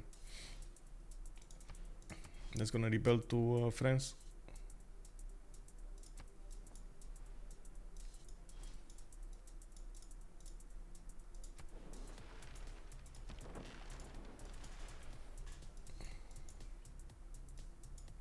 What's the tech of Rage? Rage is going steam power. Okay, so he's going ironclads. He's gonna have another city here, Hull. He is getting his coal power plants going and more frigates. Okay, so he did finish the Statue of Liberty and got those diplo points going. He is on 6 out of 20 at the moment. Gonna get 7 out of 20 with the Potala Palace. And I do believe he's gonna have a straight up production to build, hard build quite a few boats here. He's on a 425. That's what he was up to in the last hour or so.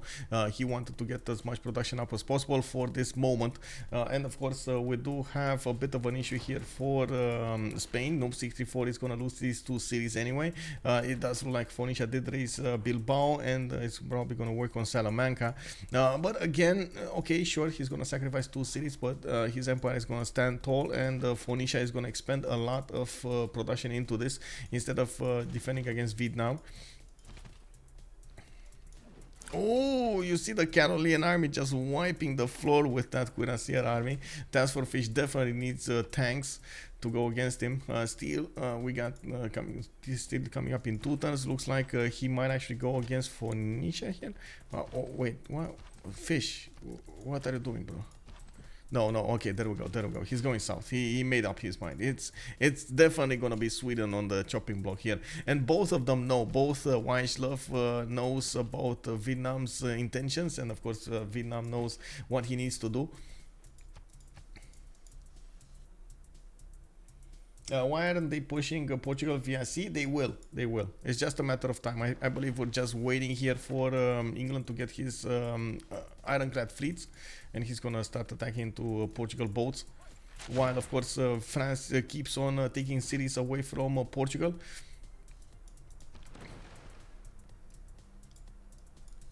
Why did he move the Cuirassier army south? I think he wanted to have the vision to discover as much territory as possible to see what's going on here. He didn't know about what's going on, and he wants to also defend the city of Taruga. It's very important for their science. He wants to take away Sweden's focus from the city of Taruga.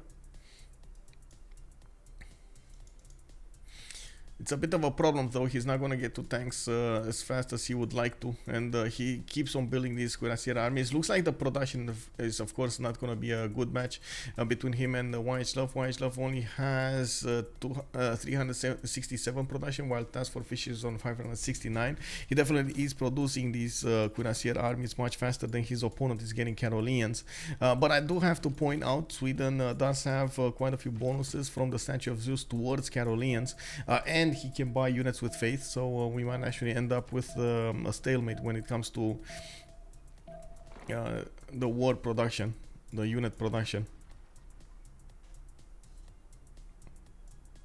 Oh my god, this is gonna be 115 strength unit next turn. Let's check out the first moves. I believe TaskForceFish is gonna lose quite a few armies here. There goes one, and this one is 113 plus 12 coming up from an unused movement.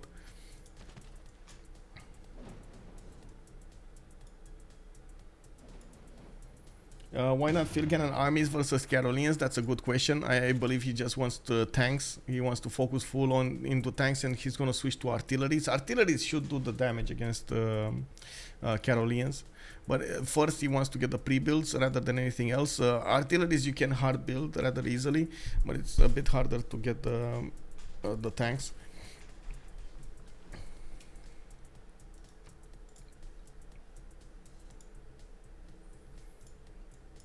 We do have coming up over here to the west side. Baduk got taken down. Ben just got another city, and it looks like he's gonna get another settler here to the north, putting down another one of those city centers. While he kept on Lisbon, he got Viseu. This city of Portugal is gonna flip much faster, and you do see Bilbao flipping in, rebelling in 2 turns. And also Leiria to the west side. Looks like it's flipping to England, because Ben just dealing so much pressure, or well, having so much pressure.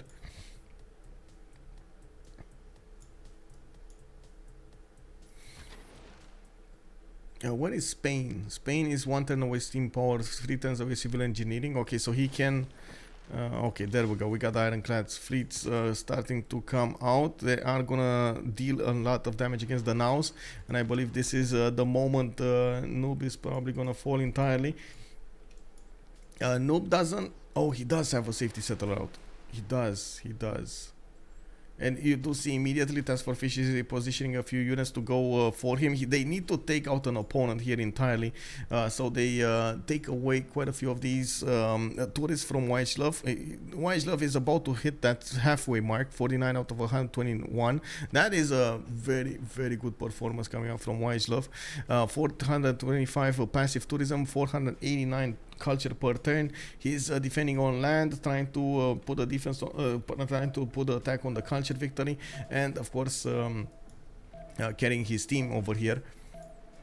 It looks like the city of Salamanca is also under attack by Phoenician fleet. There is a frigate armada there that will keep on dealing damage against these Phoenician boats, making it harder and harder for Phoenicia to push through.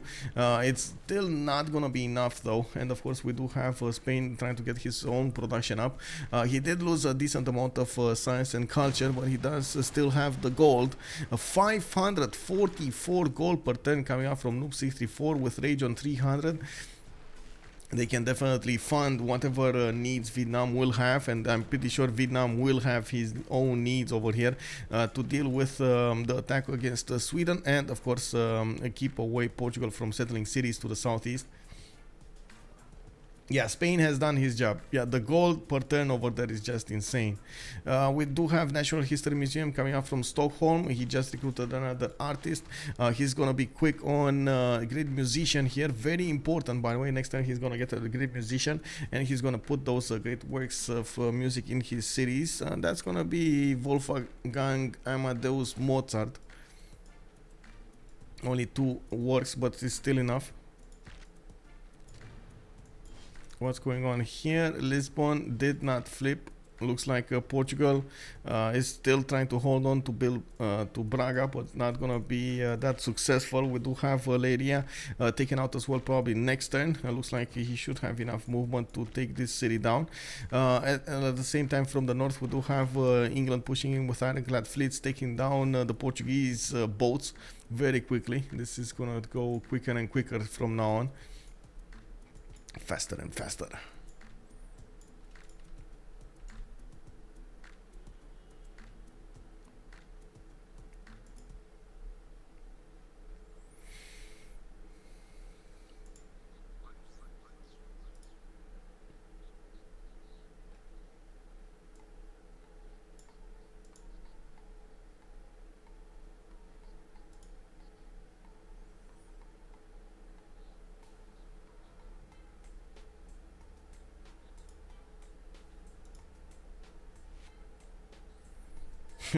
YHLuv is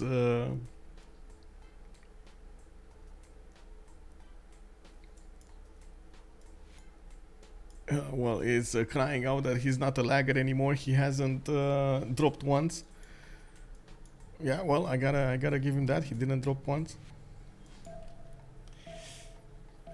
Can you show tourism and tourism per turn? Yes, sir, Paul. Yes, sir. Well, we do have 447 tourism on YHLuv, and culture per turn is at 604 on him. While on the other side, we do have 324 on Ben and 241 on Task. Tourists 50 out of 124 still did not manage to go through the halfway mark, but it is very, very, very, very up there. 10-minute break request, okay. End of turn looks like. What role did Dido play? Why didn't Sim? FF Kaja, hello there, sir, and welcome. Dido did try to get an economy going. He had a slow development at the beginning because he did wait for Ancestral Hall to finish before expanding in the second phase. So he was left without that many cities to work with.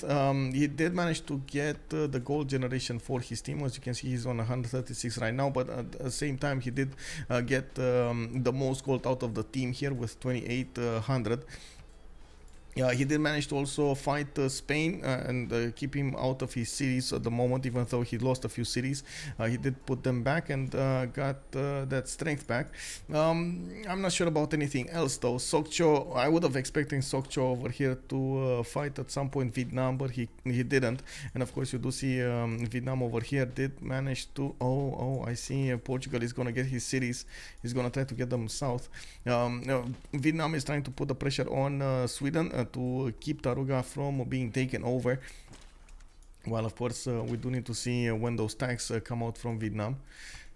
I don't think actually Phoenicia can do much of anything against Spain anymore. Even if yes, he might actually take over the city of Salamanca. That's about it. That's the maximum that he could do as damage against Spain. Yeah, Dido is a paid. Come on, bro. Welcome back, Flying Conquest. Did Portugal get Guard Imperial? Yes, he did. He's getting one-shotted over here. He lost 4 cities, and it looks like England is moving in. Ironclad fleets. We got frigate armadas coming up from Spain, trying to do as much and as fast as damage as possible towards Portugal.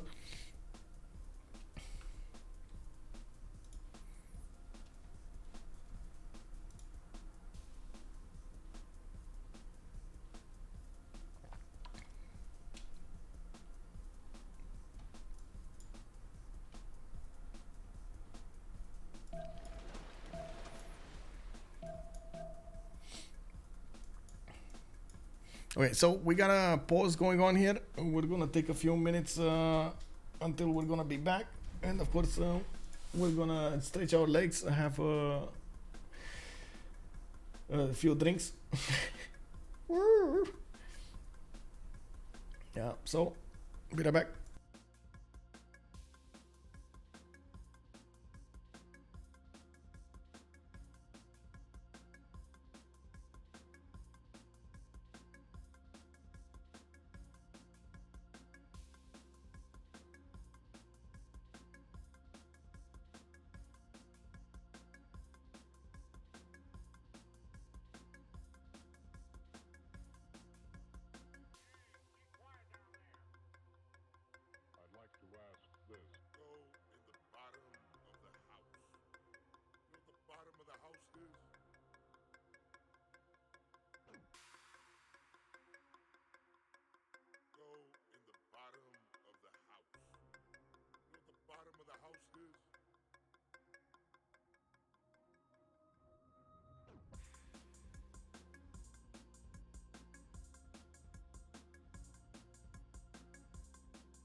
Okay, there we go. I'm sorry about that. Welcome back, everybody. Man, this is the moment of the year when we have a lot of shield bugs coming up around the city. They're extremely annoying. The stink bugs, you know, they call the stink bugs, and you need to. I needed to get rid of them. They're like, oh my god, all around here. Texkinzu, thank you so much for the follow, sir, and welcome. Culture victory is still possible. Yes, I think so. Also, Kenzie Lol calling out the CC importance. We're going to need to see if that's actually going to be a thing here. We do have YHLuv 51 out of 129, and I do believe TaskForceFish is going to be on fascism tanks rather soon.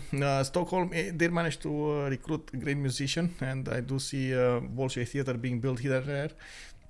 It's going to try to get more tourism faster.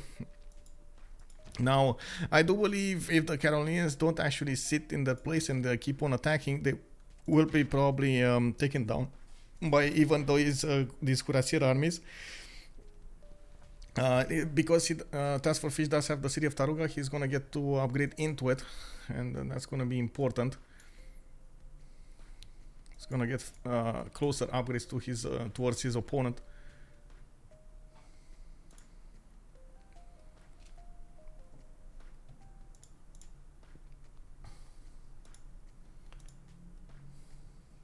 Any questions about the game and what has been happening?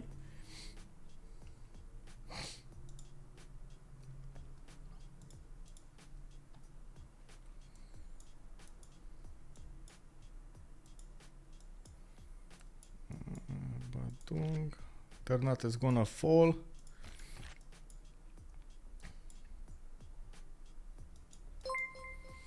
Anime fan 2007, thank you so much for the follow, sir. Welcome.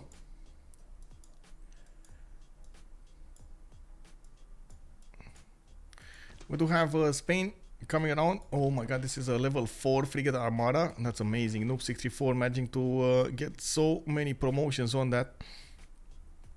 Gonna allow him to attack into Guarda much faster, but I think still Portugal is gonna stay alive. Over here he had a few settlers. They are gonna go into the seas, and of course TaskForceFish is gonna need to go for them.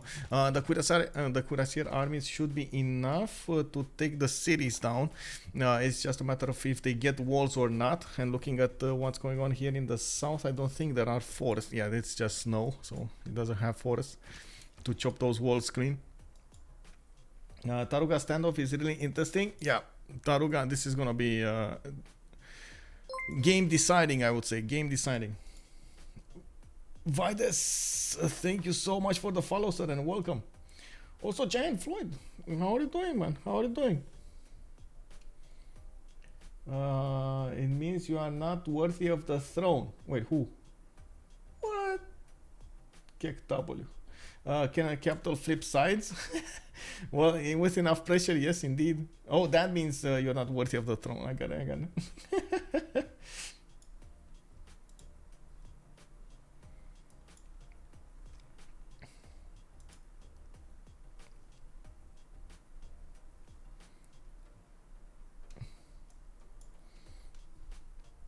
Cool.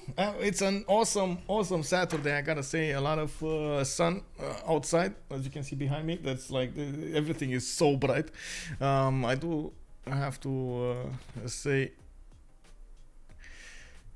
I hope it's gonna be a good weekend. I can talk a little bit about tomorrow, though. I don't know.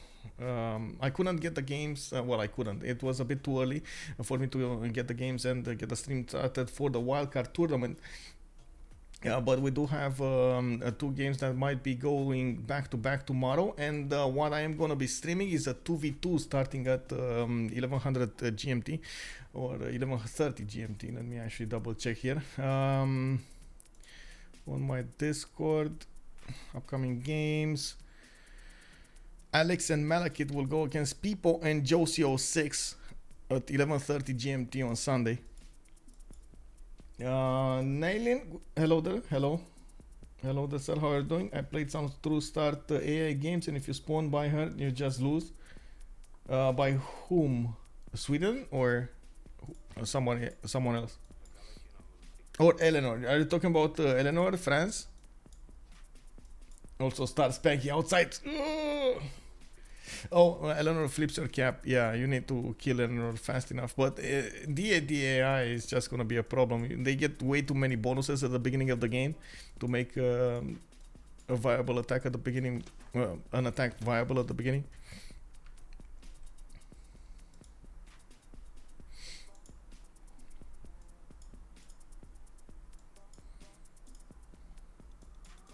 Oh, one sec.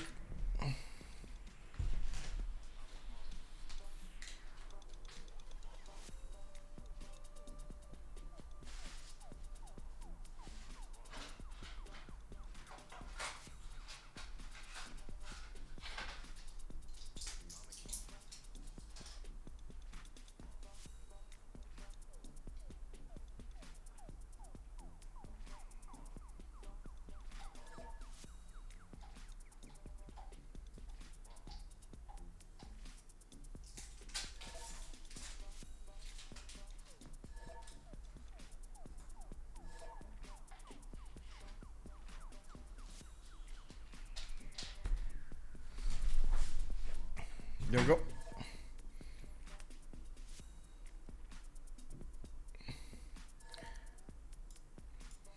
Oh, looks like TaskForceFish is on the diaper patrol.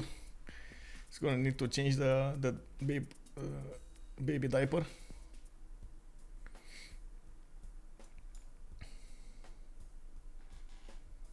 The AI feels like cheating. I don't really enjoy it. I wonder if they... Well, it is kind of cheating, right? Build a better AI without so many buffs in the next game. The problem is, if they do build a better AI, I don't think you're gonna win anymore. It's just, you gotta take that into account. If the AI will be made to, I would say, optimize everything perfectly and not make mistakes, nobody's gonna win anymore.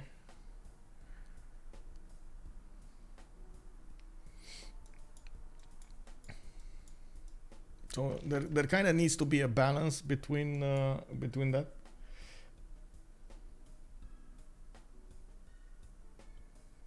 A better but fixed AI has flaws. Yeah.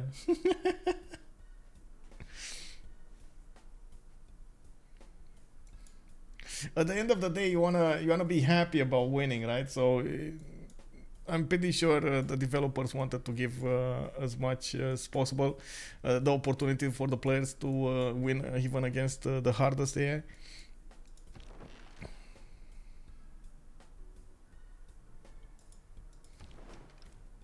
Actually, I would go as far as to say, and hear my thoughts over here. I would go as far as to say that it's harder to make this kind of AI than actually making the best AI. Like the best AI will just take into account the optimized route for everything, and it's not that hard to actually give him an algorithm to go for the best route. But to make him make mistakes, oh, that's a totally different. When is he gonna make a mistake? How is he gonna make a mistake? Why is he gonna make a mistake? Like how are you gonna nerf him like that? It's just, oh my god. Baron, hello Dustin, and welcome. On my brain, how's the game going? We just went into the game after the pause, and as you can see over here, we do have France attacking his opponent Portugal with Grand Imperial armies, while Portugal doesn't even have ironclads. He will inherit quite a few cities over here, and will need to get big because he still needs to put that culture defense. We do have on the other side Vietnam starting to get his artilleries going, and I do see a lot of them being hard built in the main cities, while he keeps on rebuilding the cuirassier armies for the tanks. The only hard part of D&D is appeasing your neighbors for 50 turns so you can catch up his stats, then nothing matters anymore. Yeah, exactly, right? That's exactly the trick over there. You just, let them be for 50 turns and then smack, take them down.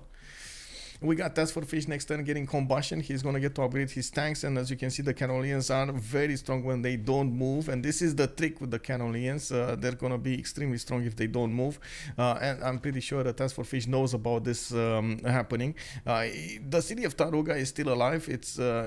It feels like Vietnam did manage to do a successful mission, keeping those in check, keeping that city alive, and he does have the opportunity to go around towards directly the city of Kalmar, or even next to the Litani River to go towards Göteborg. And oh no, he actually attacked with the Carolians. Immediately the Canolian strength drops down with 12 points, and as you can see over here, TaskForceFish is gonna try to go around this Taruga city and upgrade his units. He's also gonna try to go to the east side and try to get these Portugal cities. There are two settlers coming towards the south trying to survive over here, and it's all a matter of how fast Guarda goes down. England, wait, did it die? There was a frigate fleet over here. Where's the frigate fleet? There's no more frigate fleet? Oh my god, it died actually. Portugal did manage to take down the frigate fleet. Oh, well, that's gonna be a problem.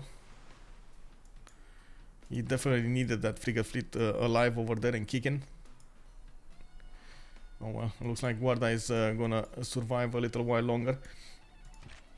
Ben is also gonna need to get to muster as many of these Guard Imperials to go against Guarda as soon as possible, and as you can see, Porto is gonna go down next turn. He does have Gustavus Adolphus in the mid, and I believe he's gonna reposition his units. He probably doesn't know if he's gonna one-shot the city of Porto or two-shot the city of Porto, so he wants to be sure. Giant Floyd, but I still would prefer more to be able to use early game tactics. The AI placement is just bad. Yeah.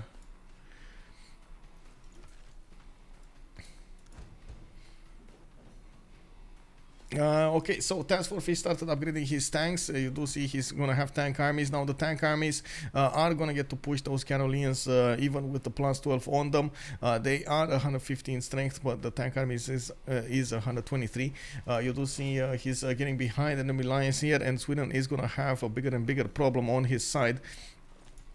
The TaskForceFish keeps on getting units down, and this is the moment that the Vietnamese nation will only focus on one thing and one thing only: to take down YHLuv. YHLuv is on 57 out of 144. Tourists, he still did not manage to breach through the halfway mark, and we do see him managing to gather 570 tourism a turn. YHLuv is still getting those theater square festivals going for the musicians, and of course he's trying as much as possible to get to the technologies he needs to push this win through. I do see his ally Indonesia did manage to get Badung down, but that is just gonna flip back to France, and by the looks of it, Ternate also got taken down. Looks like these three Guard Imperials are gonna need to find another target here, and I would have loved to see some hard builds coming up from France. Of course, France over here is on a race to get the defense going for his culture. He definitely needs to get as much culture as possible so he can pressure the culture victory of YHLuv. He needs to keep him away from that culture victory screen, so TaskForceFish has a chance to take out his opponent.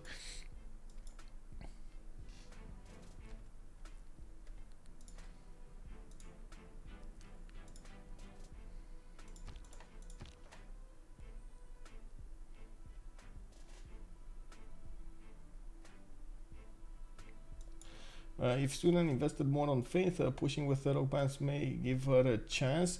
I tend to agree with this, but the only problem with this is usually when you want to play with the rock bands, you need actually an ally to play them in, and there's just no cities from Indonesia available to play in. Like if you get lucky with the harbor ones, sure, you get like 3 harbors to play in, but those don't have shipyards, so you don't get the extra tourism, and I guess there's not even one single campus over here.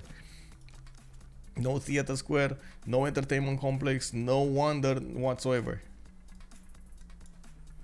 Does YHLuv have any realistic chance for culture victory? Yes, if the game keeps going and he keeps getting these musicians and he doesn't get pressured, doesn't get to lose cities, yes, he does have a decent chance of going through. That's why TaskForceFish is putting everything, and I would say actually the whole team CoC is putting everything on the offense now.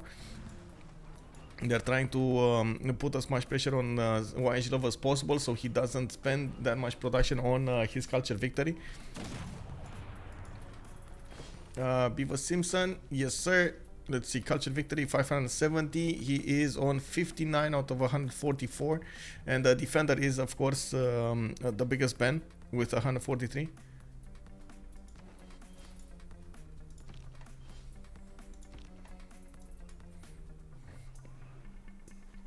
Artilleries are going to be the ones that are going to push through, though. I think at this point Sweden doesn't really have a way out of this. Still coming up in 2 turns, rapid deployment in 2. It might not be fast enough because there's so much production so fast coming up from Vietnam, and you do see those artillery armies on the way. He did build his railroads towards the south. He can get those artillery armies very quickly to the south there. The only problem is he needs to walk around the city of Taruga to actually get there. That's the only issue. Other than that, it's amazing. He built a highway towards Sweden's land.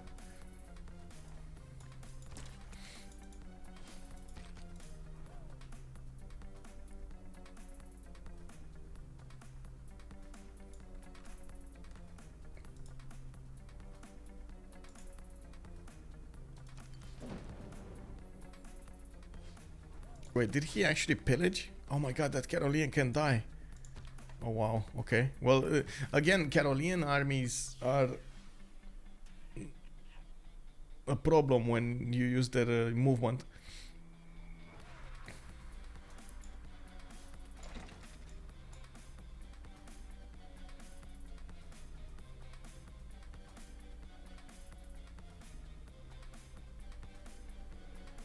What I should say, actually, thinking about what I said there, that they are amazing when they have movement to expand because they get extra strength. They're not so good when they lose that movement. You can see they drop down 12 strength. That is quite an issue. Let's see on Braga. And I think we did have a settle here. This is the moment Noob is probably going to settle to the south. Okay. Braga, is it gonna fall before? I don't think so. I don't think there's enough strength to attack that city to fall before. Or is it? No settle. No.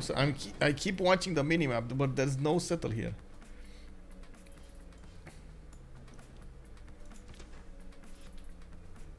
I guess he's confident that he's gonna keep that city for a little while longer. Okay, sure. Be confident, bro. Be confident. Cavs coming up from the north. No, no, okay. No, moving east.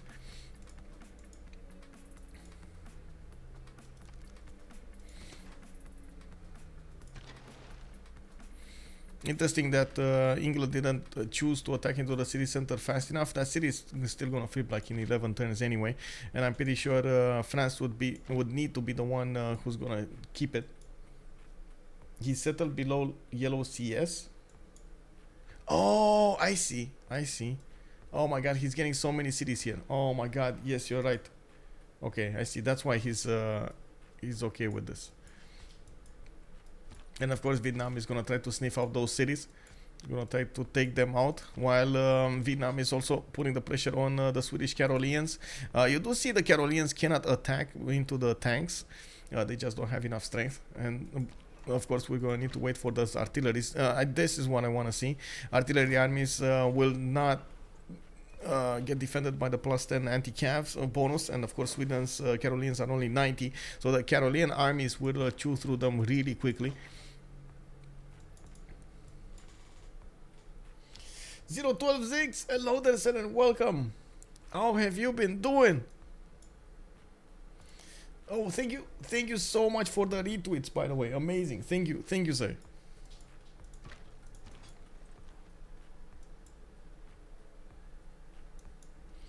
Finarfin, How does the culture victory look like? 64 out of 151, still not halfway there. And we do see the army of YHLuv is torn apart here.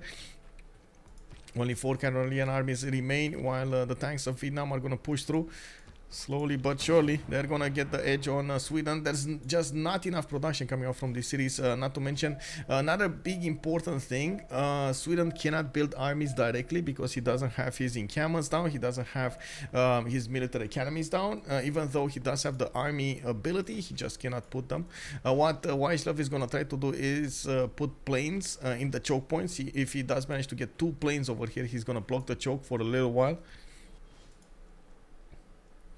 They should buy him as many planes as possible. Yes, exactly what Paul is saying over here. They should buy him as many planes as possible. And of course, they are blocking the south over here, while I think they're going to be breached in the north. Let's see.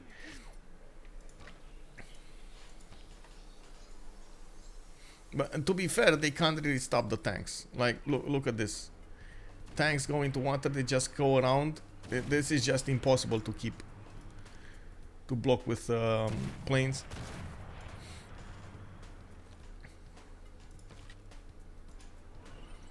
Braga Guarda did get taken down. England now has that city, and it looks like France over here is gonna get to reposition his units. Guard Imperials would actually need to go to the east side and keep on taking over the Indonesian cities. They need to put pressure on their opponents from this side as well, and of course we do see that Ben is getting pillaged by an Indonesian knight and a courser. He did manage to get a cav out so he can defend a little better, but couldn't get it done properly or fast enough.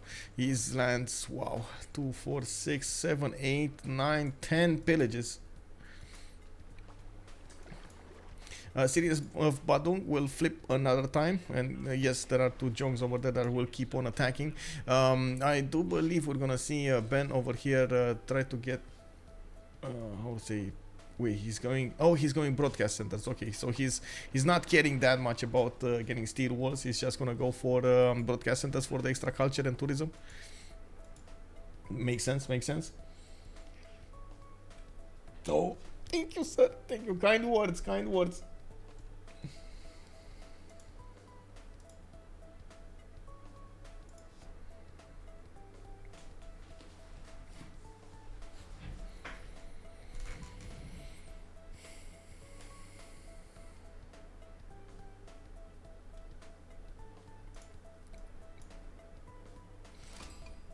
Renaissance walls, yeah, you don't see those that often, but it looks like in this scenario they do help out to defend the Guard Imperials armies. Indonesia is just trying every trick in the book to remain alive here. Ox Daniel asking about any other games after this. I don't believe today we're gonna have any other game. Tomorrow we're gonna have a game starting up 11:30 GMT.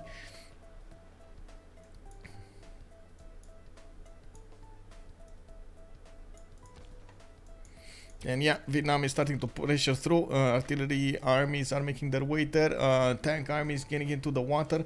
They will try to actually go. Oh my god, they don't have vision over this. They will try to go through the water over here and disembark to the northwest of Göteborg, getting us fast as possible there.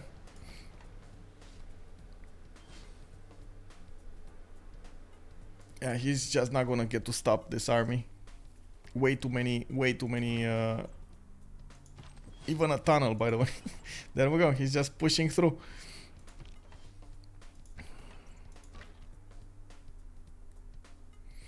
The artilleries do way more damage than the Carolian armies can withstand. Let's see the 2 artilleries take them down. One important thing would be for Vietnam to get his war department going as well, and I believe he should get it quite quickly. He does have... Okay, there we go. He does have it. Never mind, he does have it. For some reason, I don't know why, I didn't see the recovery of health. Did you see the recovery of health when he killed the Carolian? Maybe it was just my assignment that I moved away the screen before I saw it. Environmentalism coming up next turn from YHLuv. He's going to get 50% more tourism throughout his empire. He's now at 630 and he is close enough to try to get the win. Did manage to get Dimitrie Cantemir as a great musician, which is going to give him 3 great works of music. Very important musician, by the way, to have, especially in the case that you have so many of these works to use, work slots to use.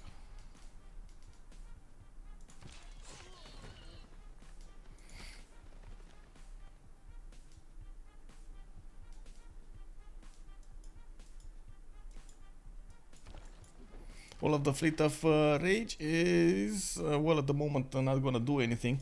They did manage to get the power on the northwestern sea, and of course they keep on having a Spanish capital here. My cat just having fun. That pretty much looks like a blitzkrieg from bridge, surround, yeah. Yeah, it looks like Fish is gonna breach through the defenses really quickly here. There aren't that many planes coming up from Sweden to defend this, and even if he does manage to get fighters, I do have a lot of concerns about him managing to keep out all of these Vietnamese tanks. I'm sorry, you hear my cat in the background. Snake Miner, what is Dido doing? I think he's just getting an economy. He did manage to pressure Salamanca and flipped it. Now he is gonna end up fighting a 70 strength free city. And other than that, he did manage to get 119 gold and didn't manage to get a lot of science and culture. Dropped considerably after he lost his free inquiry golden age. And as you can see, he got a few submarines working on taking down the city of Hansa. But that's, again, that's a bit hard to go through, to chew through, even with submarines. And he can't do anything against Vietnam on the land. So this is it. I believe we're watching the last turns of the Swedish culture victory here. 74 out of 165. You're getting very close to the halfway mark, and that's with passive tourism, by the way. He is on 989 tourism per turn. He definitely needs computers, but he's only on 207 science, 721 culture though. To get to computers you would need steam power, electricity, radio, and then to go for computers it's quite a long way. While of course he's gonna start losing cities rather quickly. He did manage to get steel walls, so at least to that he's gonna have 300, but again these are tanks, and we do have a lot of artillery pieces coming up from TaskForceFish. He's gonna overwhelm his opponent really quickly here.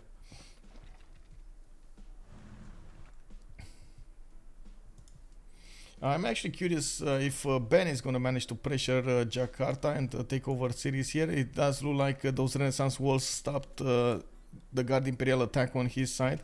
Atmosphere did manage to breach the defenses. Now he's putting Badung into siege.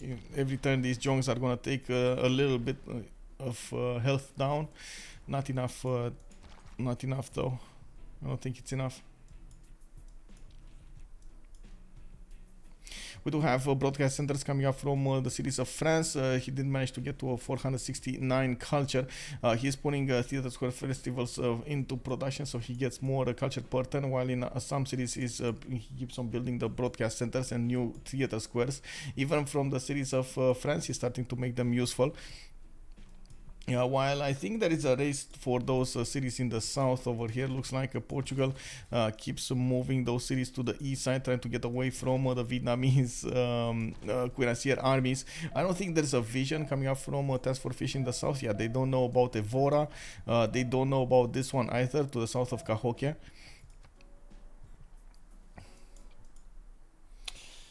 Goober Dragon, hello there, sir, and welcome. Good morning to you. There must be morning somewhere.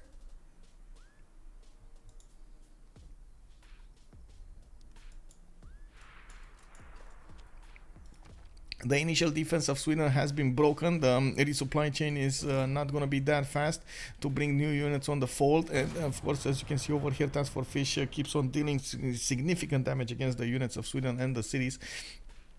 We do need to see when those artilleries are going to come closer, how fast he's going to start taking those cities. At the moment, the city supply chain is going to need to get re-establishment. You see from Juliet, he was forced to go towards the south of Taruga, building a much longer route. Right now he's working on building a much faster route and also bringing observation balloons to the fold. We do need to see Vietnam also getting the tanks disembarking on the west side of Göteborg, north side of Geneva. Might even get, how to say, Geneva back as a city-state, might liberate it.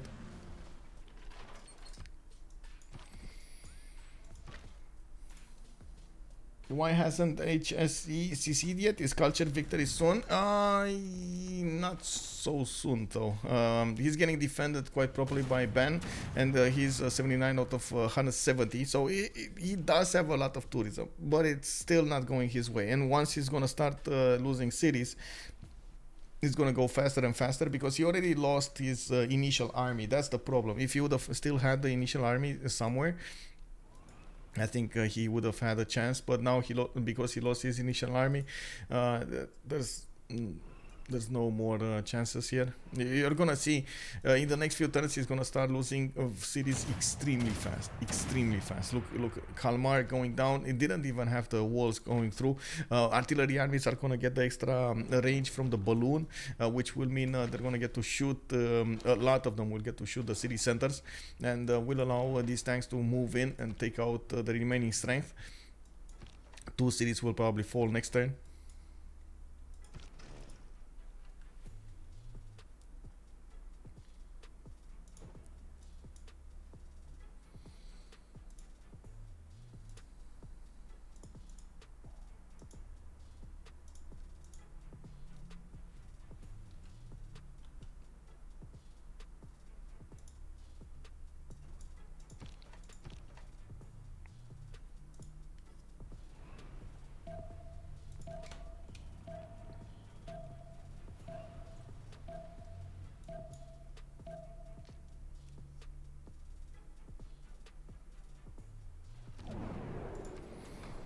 Okay, let's see. 50 nuclear breach.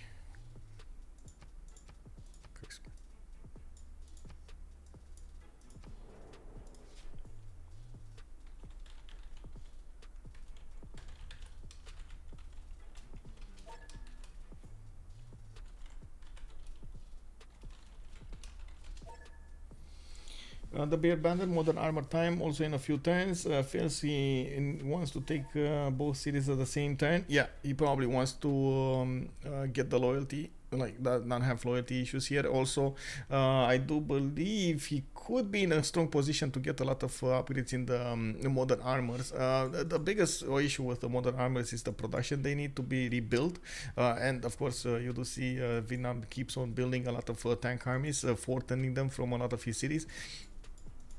He would have an issue. One sec. Okay. He would have an issue with the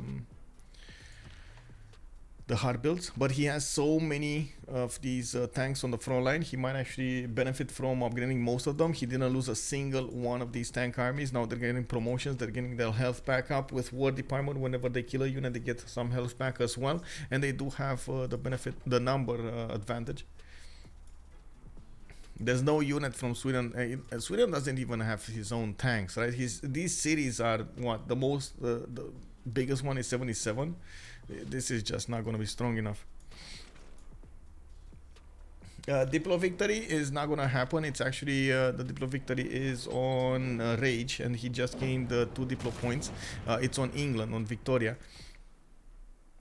We do have him on 12 out of 20. He would, well, ideally he would win in like 40 turns, right? In 2 World Congresses. That's a bit long anyway. I'm pretty sure they're gonna clean the map well before that.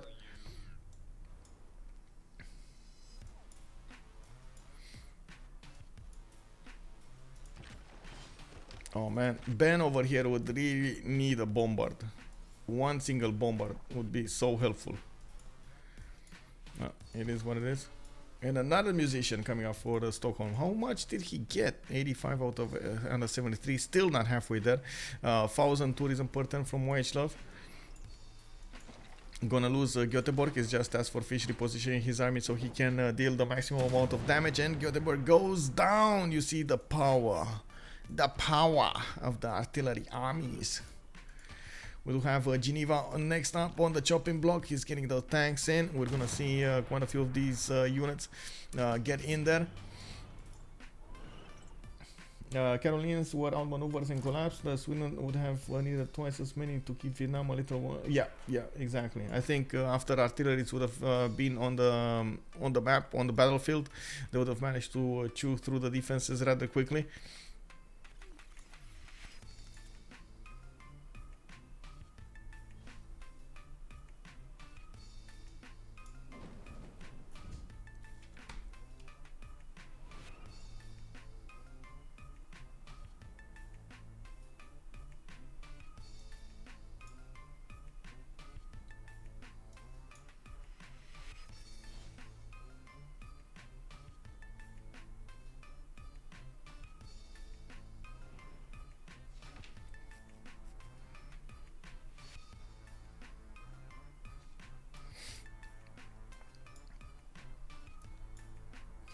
What is Noob's 1400 military?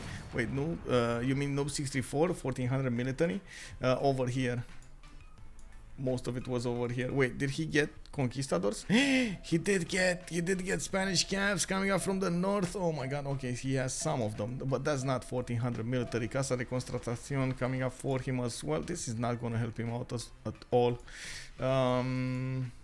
Okay, a lot of boats in the water. I don't know where his 1400 military comes from, honestly. I guess it's this one, but it's gonna get a lot of pillages. He's gonna be annoying, that's what he's gonna do, Noob 64. Rancy Strong, hello there, sir. Hello there. My being relatively new and seeing all those tanks. Good God, yes. Ah! Run away, run away. We got planes coming up next to those tanks. We do have Phoenicia trying to come up from the north and get back the city of Göteborg.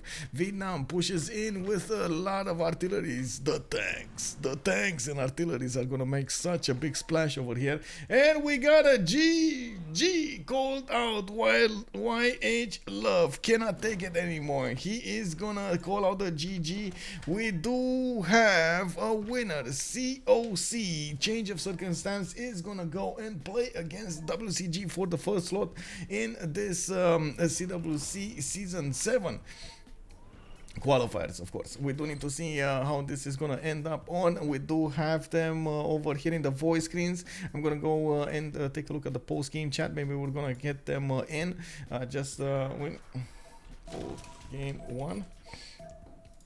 We're gonna get some opinions from them about the game. Awesome performance coming up from TaskForceFish. We did have Ben over here outdoing himself, defending the culture victory, attacking his opponent with the Guard Imperial armies. He was one-shotting everything. And then on the seas we did have Rage and Noob fighting for supremacy. They did get that economic zone going towards the north of that island and managed to take down Indonesia's capital. That was quite an important feat over here coming up from both of them. And I'm pretty sure we're gonna hear YHLuv complain a little bit. I'm just waiting for him to get into the post-game chat. I don't really want to barge into their channels over here. We're gonna see if they want to give us some form of a feedback. TaskForceFish did also gear up all of his empire for this moment alone in the game. He did manage to get a very, very good sim going. Hello. Oh, GG, well played.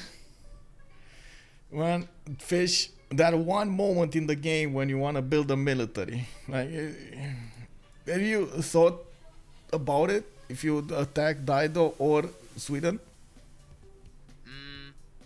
Yeah, I thought about it. Okay, what was the thought process? It wasn't gonna work until this. I know, right? Yeah. Like Dido, if Dido settled anything towards me, yeah, I would probably industrial push. Yeah. But he'd never settled anything towards me. so I just waited. I mean, I knew Caroleans would defend anything until it'd have to be like fascism take army. Yeah. I was wondering That was about. a lot of wonders for YHLuv. That's really good, like really good tourism. Damn. Oh, he had Torres second city, and then he just got a good tempo from that. Non-fresh water even, he didn't care. Yeah, that the non-fresh city. Why would they choose that over the where the Hanging Gardens is? Like, you know.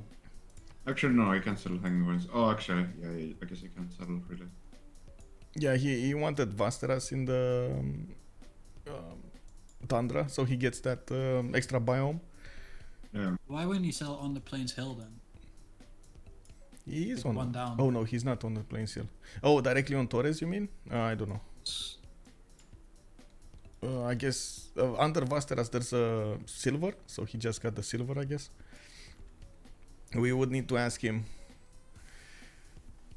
You guys had quite a mud fight over there with Indonesia on Noob 64 and Rage. What happened there on the seas? You had the gold, but you just didn't want to spend it all. I mean, Indo, we just killed all the spree builds, and then there was no point in there. And on Portugal, I mean, like this with this choke, there's no point in pushing really, because you can never get through. Yeah, that's true. You traded so many boats there. You lost, he lost, you lost, he lost. Yeah. It was, yeah. I was wondering also what Ben feels like with his Guard Imperial armies. Yeah, those things are a bit dumb. He was really happy about the boat hopping into his inland lake. I know, right? How was that possible? Oh man, that was funny to see. Yeah, that one was. I mean, that it was actually dangerous to scaff unless we bought something. Just kind of stupid. So you guys got a 2-0 win, right, against them? Yeah. So you're gonna fight against WCG next time. How do you feel about WCG's roster? Wait, which one is WCD? I am very bad at the roster. It's when I can read it out. FKDN, Stroke C, Falcon, Breeze, That team. Darius, Okay. Kazakh. Oh, you mean Dan- wheelchair? Okay. Wait, I didn't realize it was wheelchair when you said WCD. Yeah, okay. And Jack, they just recruited Jack as well on their roster. I mean, I don't know. Falcon usually does some funny shit, I guess. And I mean, they're obviously should be an interesting fight. That is definitely going to be a very interesting game. Looking forward to it.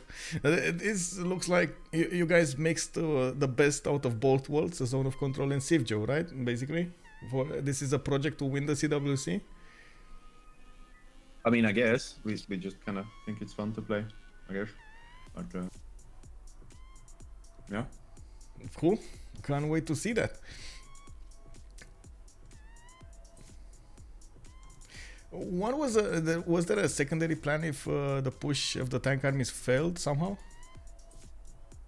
Yes. Which was? Probably my own planes that I would have to put down a aerodrome in the conquered areas, or if I didn't conquer any place, then I would put airstrips in Taruga Okay. and then send the planes down. But I don't know. I mean, I have modern armor, and those should be able to smash through most of it. Like, maybe if he had a whole bunch more planes, that's probably what he really needed to do. But I wasn't scared of his science. Yeah. Like, he needed much higher science for that. I was thinking about Dido. You just didn't care about Dido at all. You just put Ignore. cities next to him. Wow. Well, Noob did amazing at rallying him. Like, took him out of the main fight, you know. Yeah. And I think also Dido should have just committed towards me, you know, like he kind of did this to himself. If he would have settled a bunch more towards me and then I would have been slowed down on this timing. Yeah, true. I So that's it. Like that, because of his actions, I could ignore him. You did manage to get all of the perks from having the free sim going over there. You just started doing whatever you needed to do to get the win. Amazing. I don't like where I put Charlie. Charlie was rogue, I think. I didn't know. I thought I could buy some tiles faster, and it's like we needed to buy elsewhere. So I should have chosen to settle somewhere else. I thought you were going to go Voichen on Phoenicia when I saw that city. I was like, okay, this is happening. Like, Foro settled that much into your opponent land. It was an option, yeah. Yeah, but Right, then I'm you gonna never go. did. I'm gonna go talk to YHLuv briefly. Oh, let's actually let's go there. But I guess they're gonna talk in Korean. Let's see. You wanna go? You guys wanna go jump up? I need to go, but thank you for the talk. Yeah, have a good evening, man. Amazing game. GG, well played. GG. I think I'm stupid. Yeah, sorry, my team. YHLuv, what happened, bro? Oh, I'm sorry. I think I'm shit. No, you're Yes, good, bro. You're should. good. Yeah, But what you happened should. there? Like, how was this possible? You could have had the win there. If I have 10 ton or 15 ton, I can easy win. But Yeah, ECT dead. I think ECT dead in 5 turn. Yes. I cannot emu. Yeah, he can defend. Yeah. Yeah. 아쉬워. 포르투갈 no trading. I don't want to play Portugal. Those Maybe god I imperials, man. Yeah, they tried to. But I should it's good. I should retire CIV6. Yes. You I'm should not retire. No, my bad. Game. 고생하셨습니다. 네. Good game. Fish. 야, 그 한국방으로 가자. Thank you. 네. Thank you. Good game. Yeah, See thank you you. for the See you GG, game. well later. played, man. See you GG, guys. well Good played. game. See you Please, other time. please together with me when CPL game. 아쉬워. So you heard YHLuv. He did say that he definitely, if he would have had 10, 15 more turns, he would have definitely won. I do believe he did very well what he did right here. It was just TaskForceFish was faster on the buttons with the tanks and also with the sim. He did manage to get those tanks right when he needed to get those tanks against his opponent here. There was nobody defending, and I guess this was a bit of a synergy when it came to the civilization picks, and of course at the same time the map. You heard also TaskForceFish say that if he would have had to defend against Dido, he would have been much harder on these timings, and of course it would have been a bit of an issue for him. This would have been quite important for Phoenicia to tick a little bit Vietnam over here and get his stats up. At the same time, of course, we've seen Ben manage to put up as much defense as possible against that culture victory with his chateaus, with his theater squares, and his culture generation. It was quite incredible to see what happened over here. So this was it for today. We do have CoC change of circumstance going against the WCG in the next weeks, and we're gonna find out who is gonna be the first coming up over there in the seeds for the CWC from the CPL qualifiers. We do need to also take a look in the next few days what's gonna happen, how they're gonna plan out their their games and so on and so forth. So thank you very much, everybody. Much appreciated for the follows. Thank you so much for the subs. It does help me out so much. I do hope we're also going to see each other in the next streams tomorrow, 1130 GMT. We're going to have a 2v2 going on, and I do hope we're going to enjoy that game as well.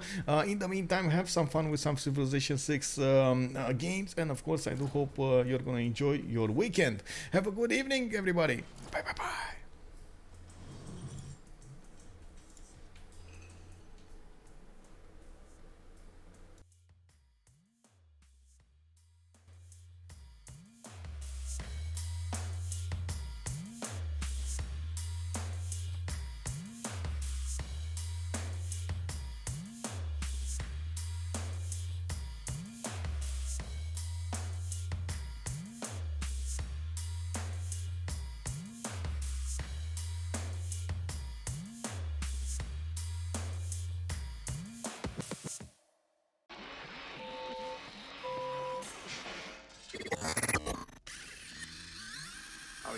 of space madness.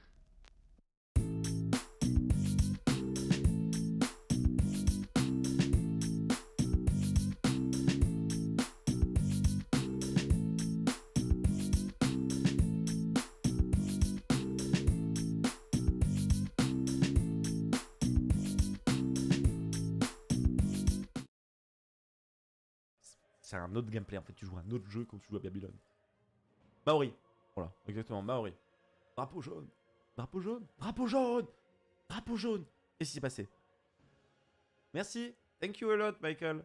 I hope you're well. I hope you are well. Let's go to watch the karting race with Squeeze Eye in the French Twitch channel. Near 1 million people. 1 million people to watch some French streamer. Comment on dit Driving. Drive, c'est bien. 1 million watching cards. Yes. Yes. Merci beaucoup, Megatart. Ah, alors ça, c'est en plus un peu faux, hein, Jules. Ah ouais, parce qu'on n'est pas les seuls, hein. Et il y a surtout eBay, les Espagnols, le Brésil. Il y a des gros montants qui sont faits aussi là-bas. Hein. Après, j'ai envie de dire que la communauté espagnole est peut-être hispanique. Et peut-être plus importante sur Twitch que la communauté francophone. Je pense que oui. Après, j'en suis même pas sûr. Mais je pense que oui. Et je pense largement.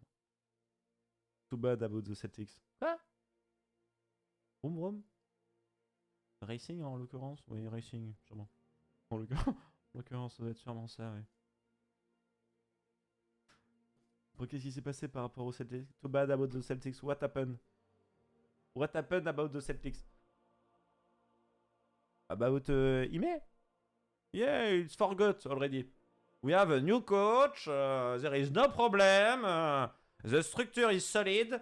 The club is a powerhouse. I think there is no problem.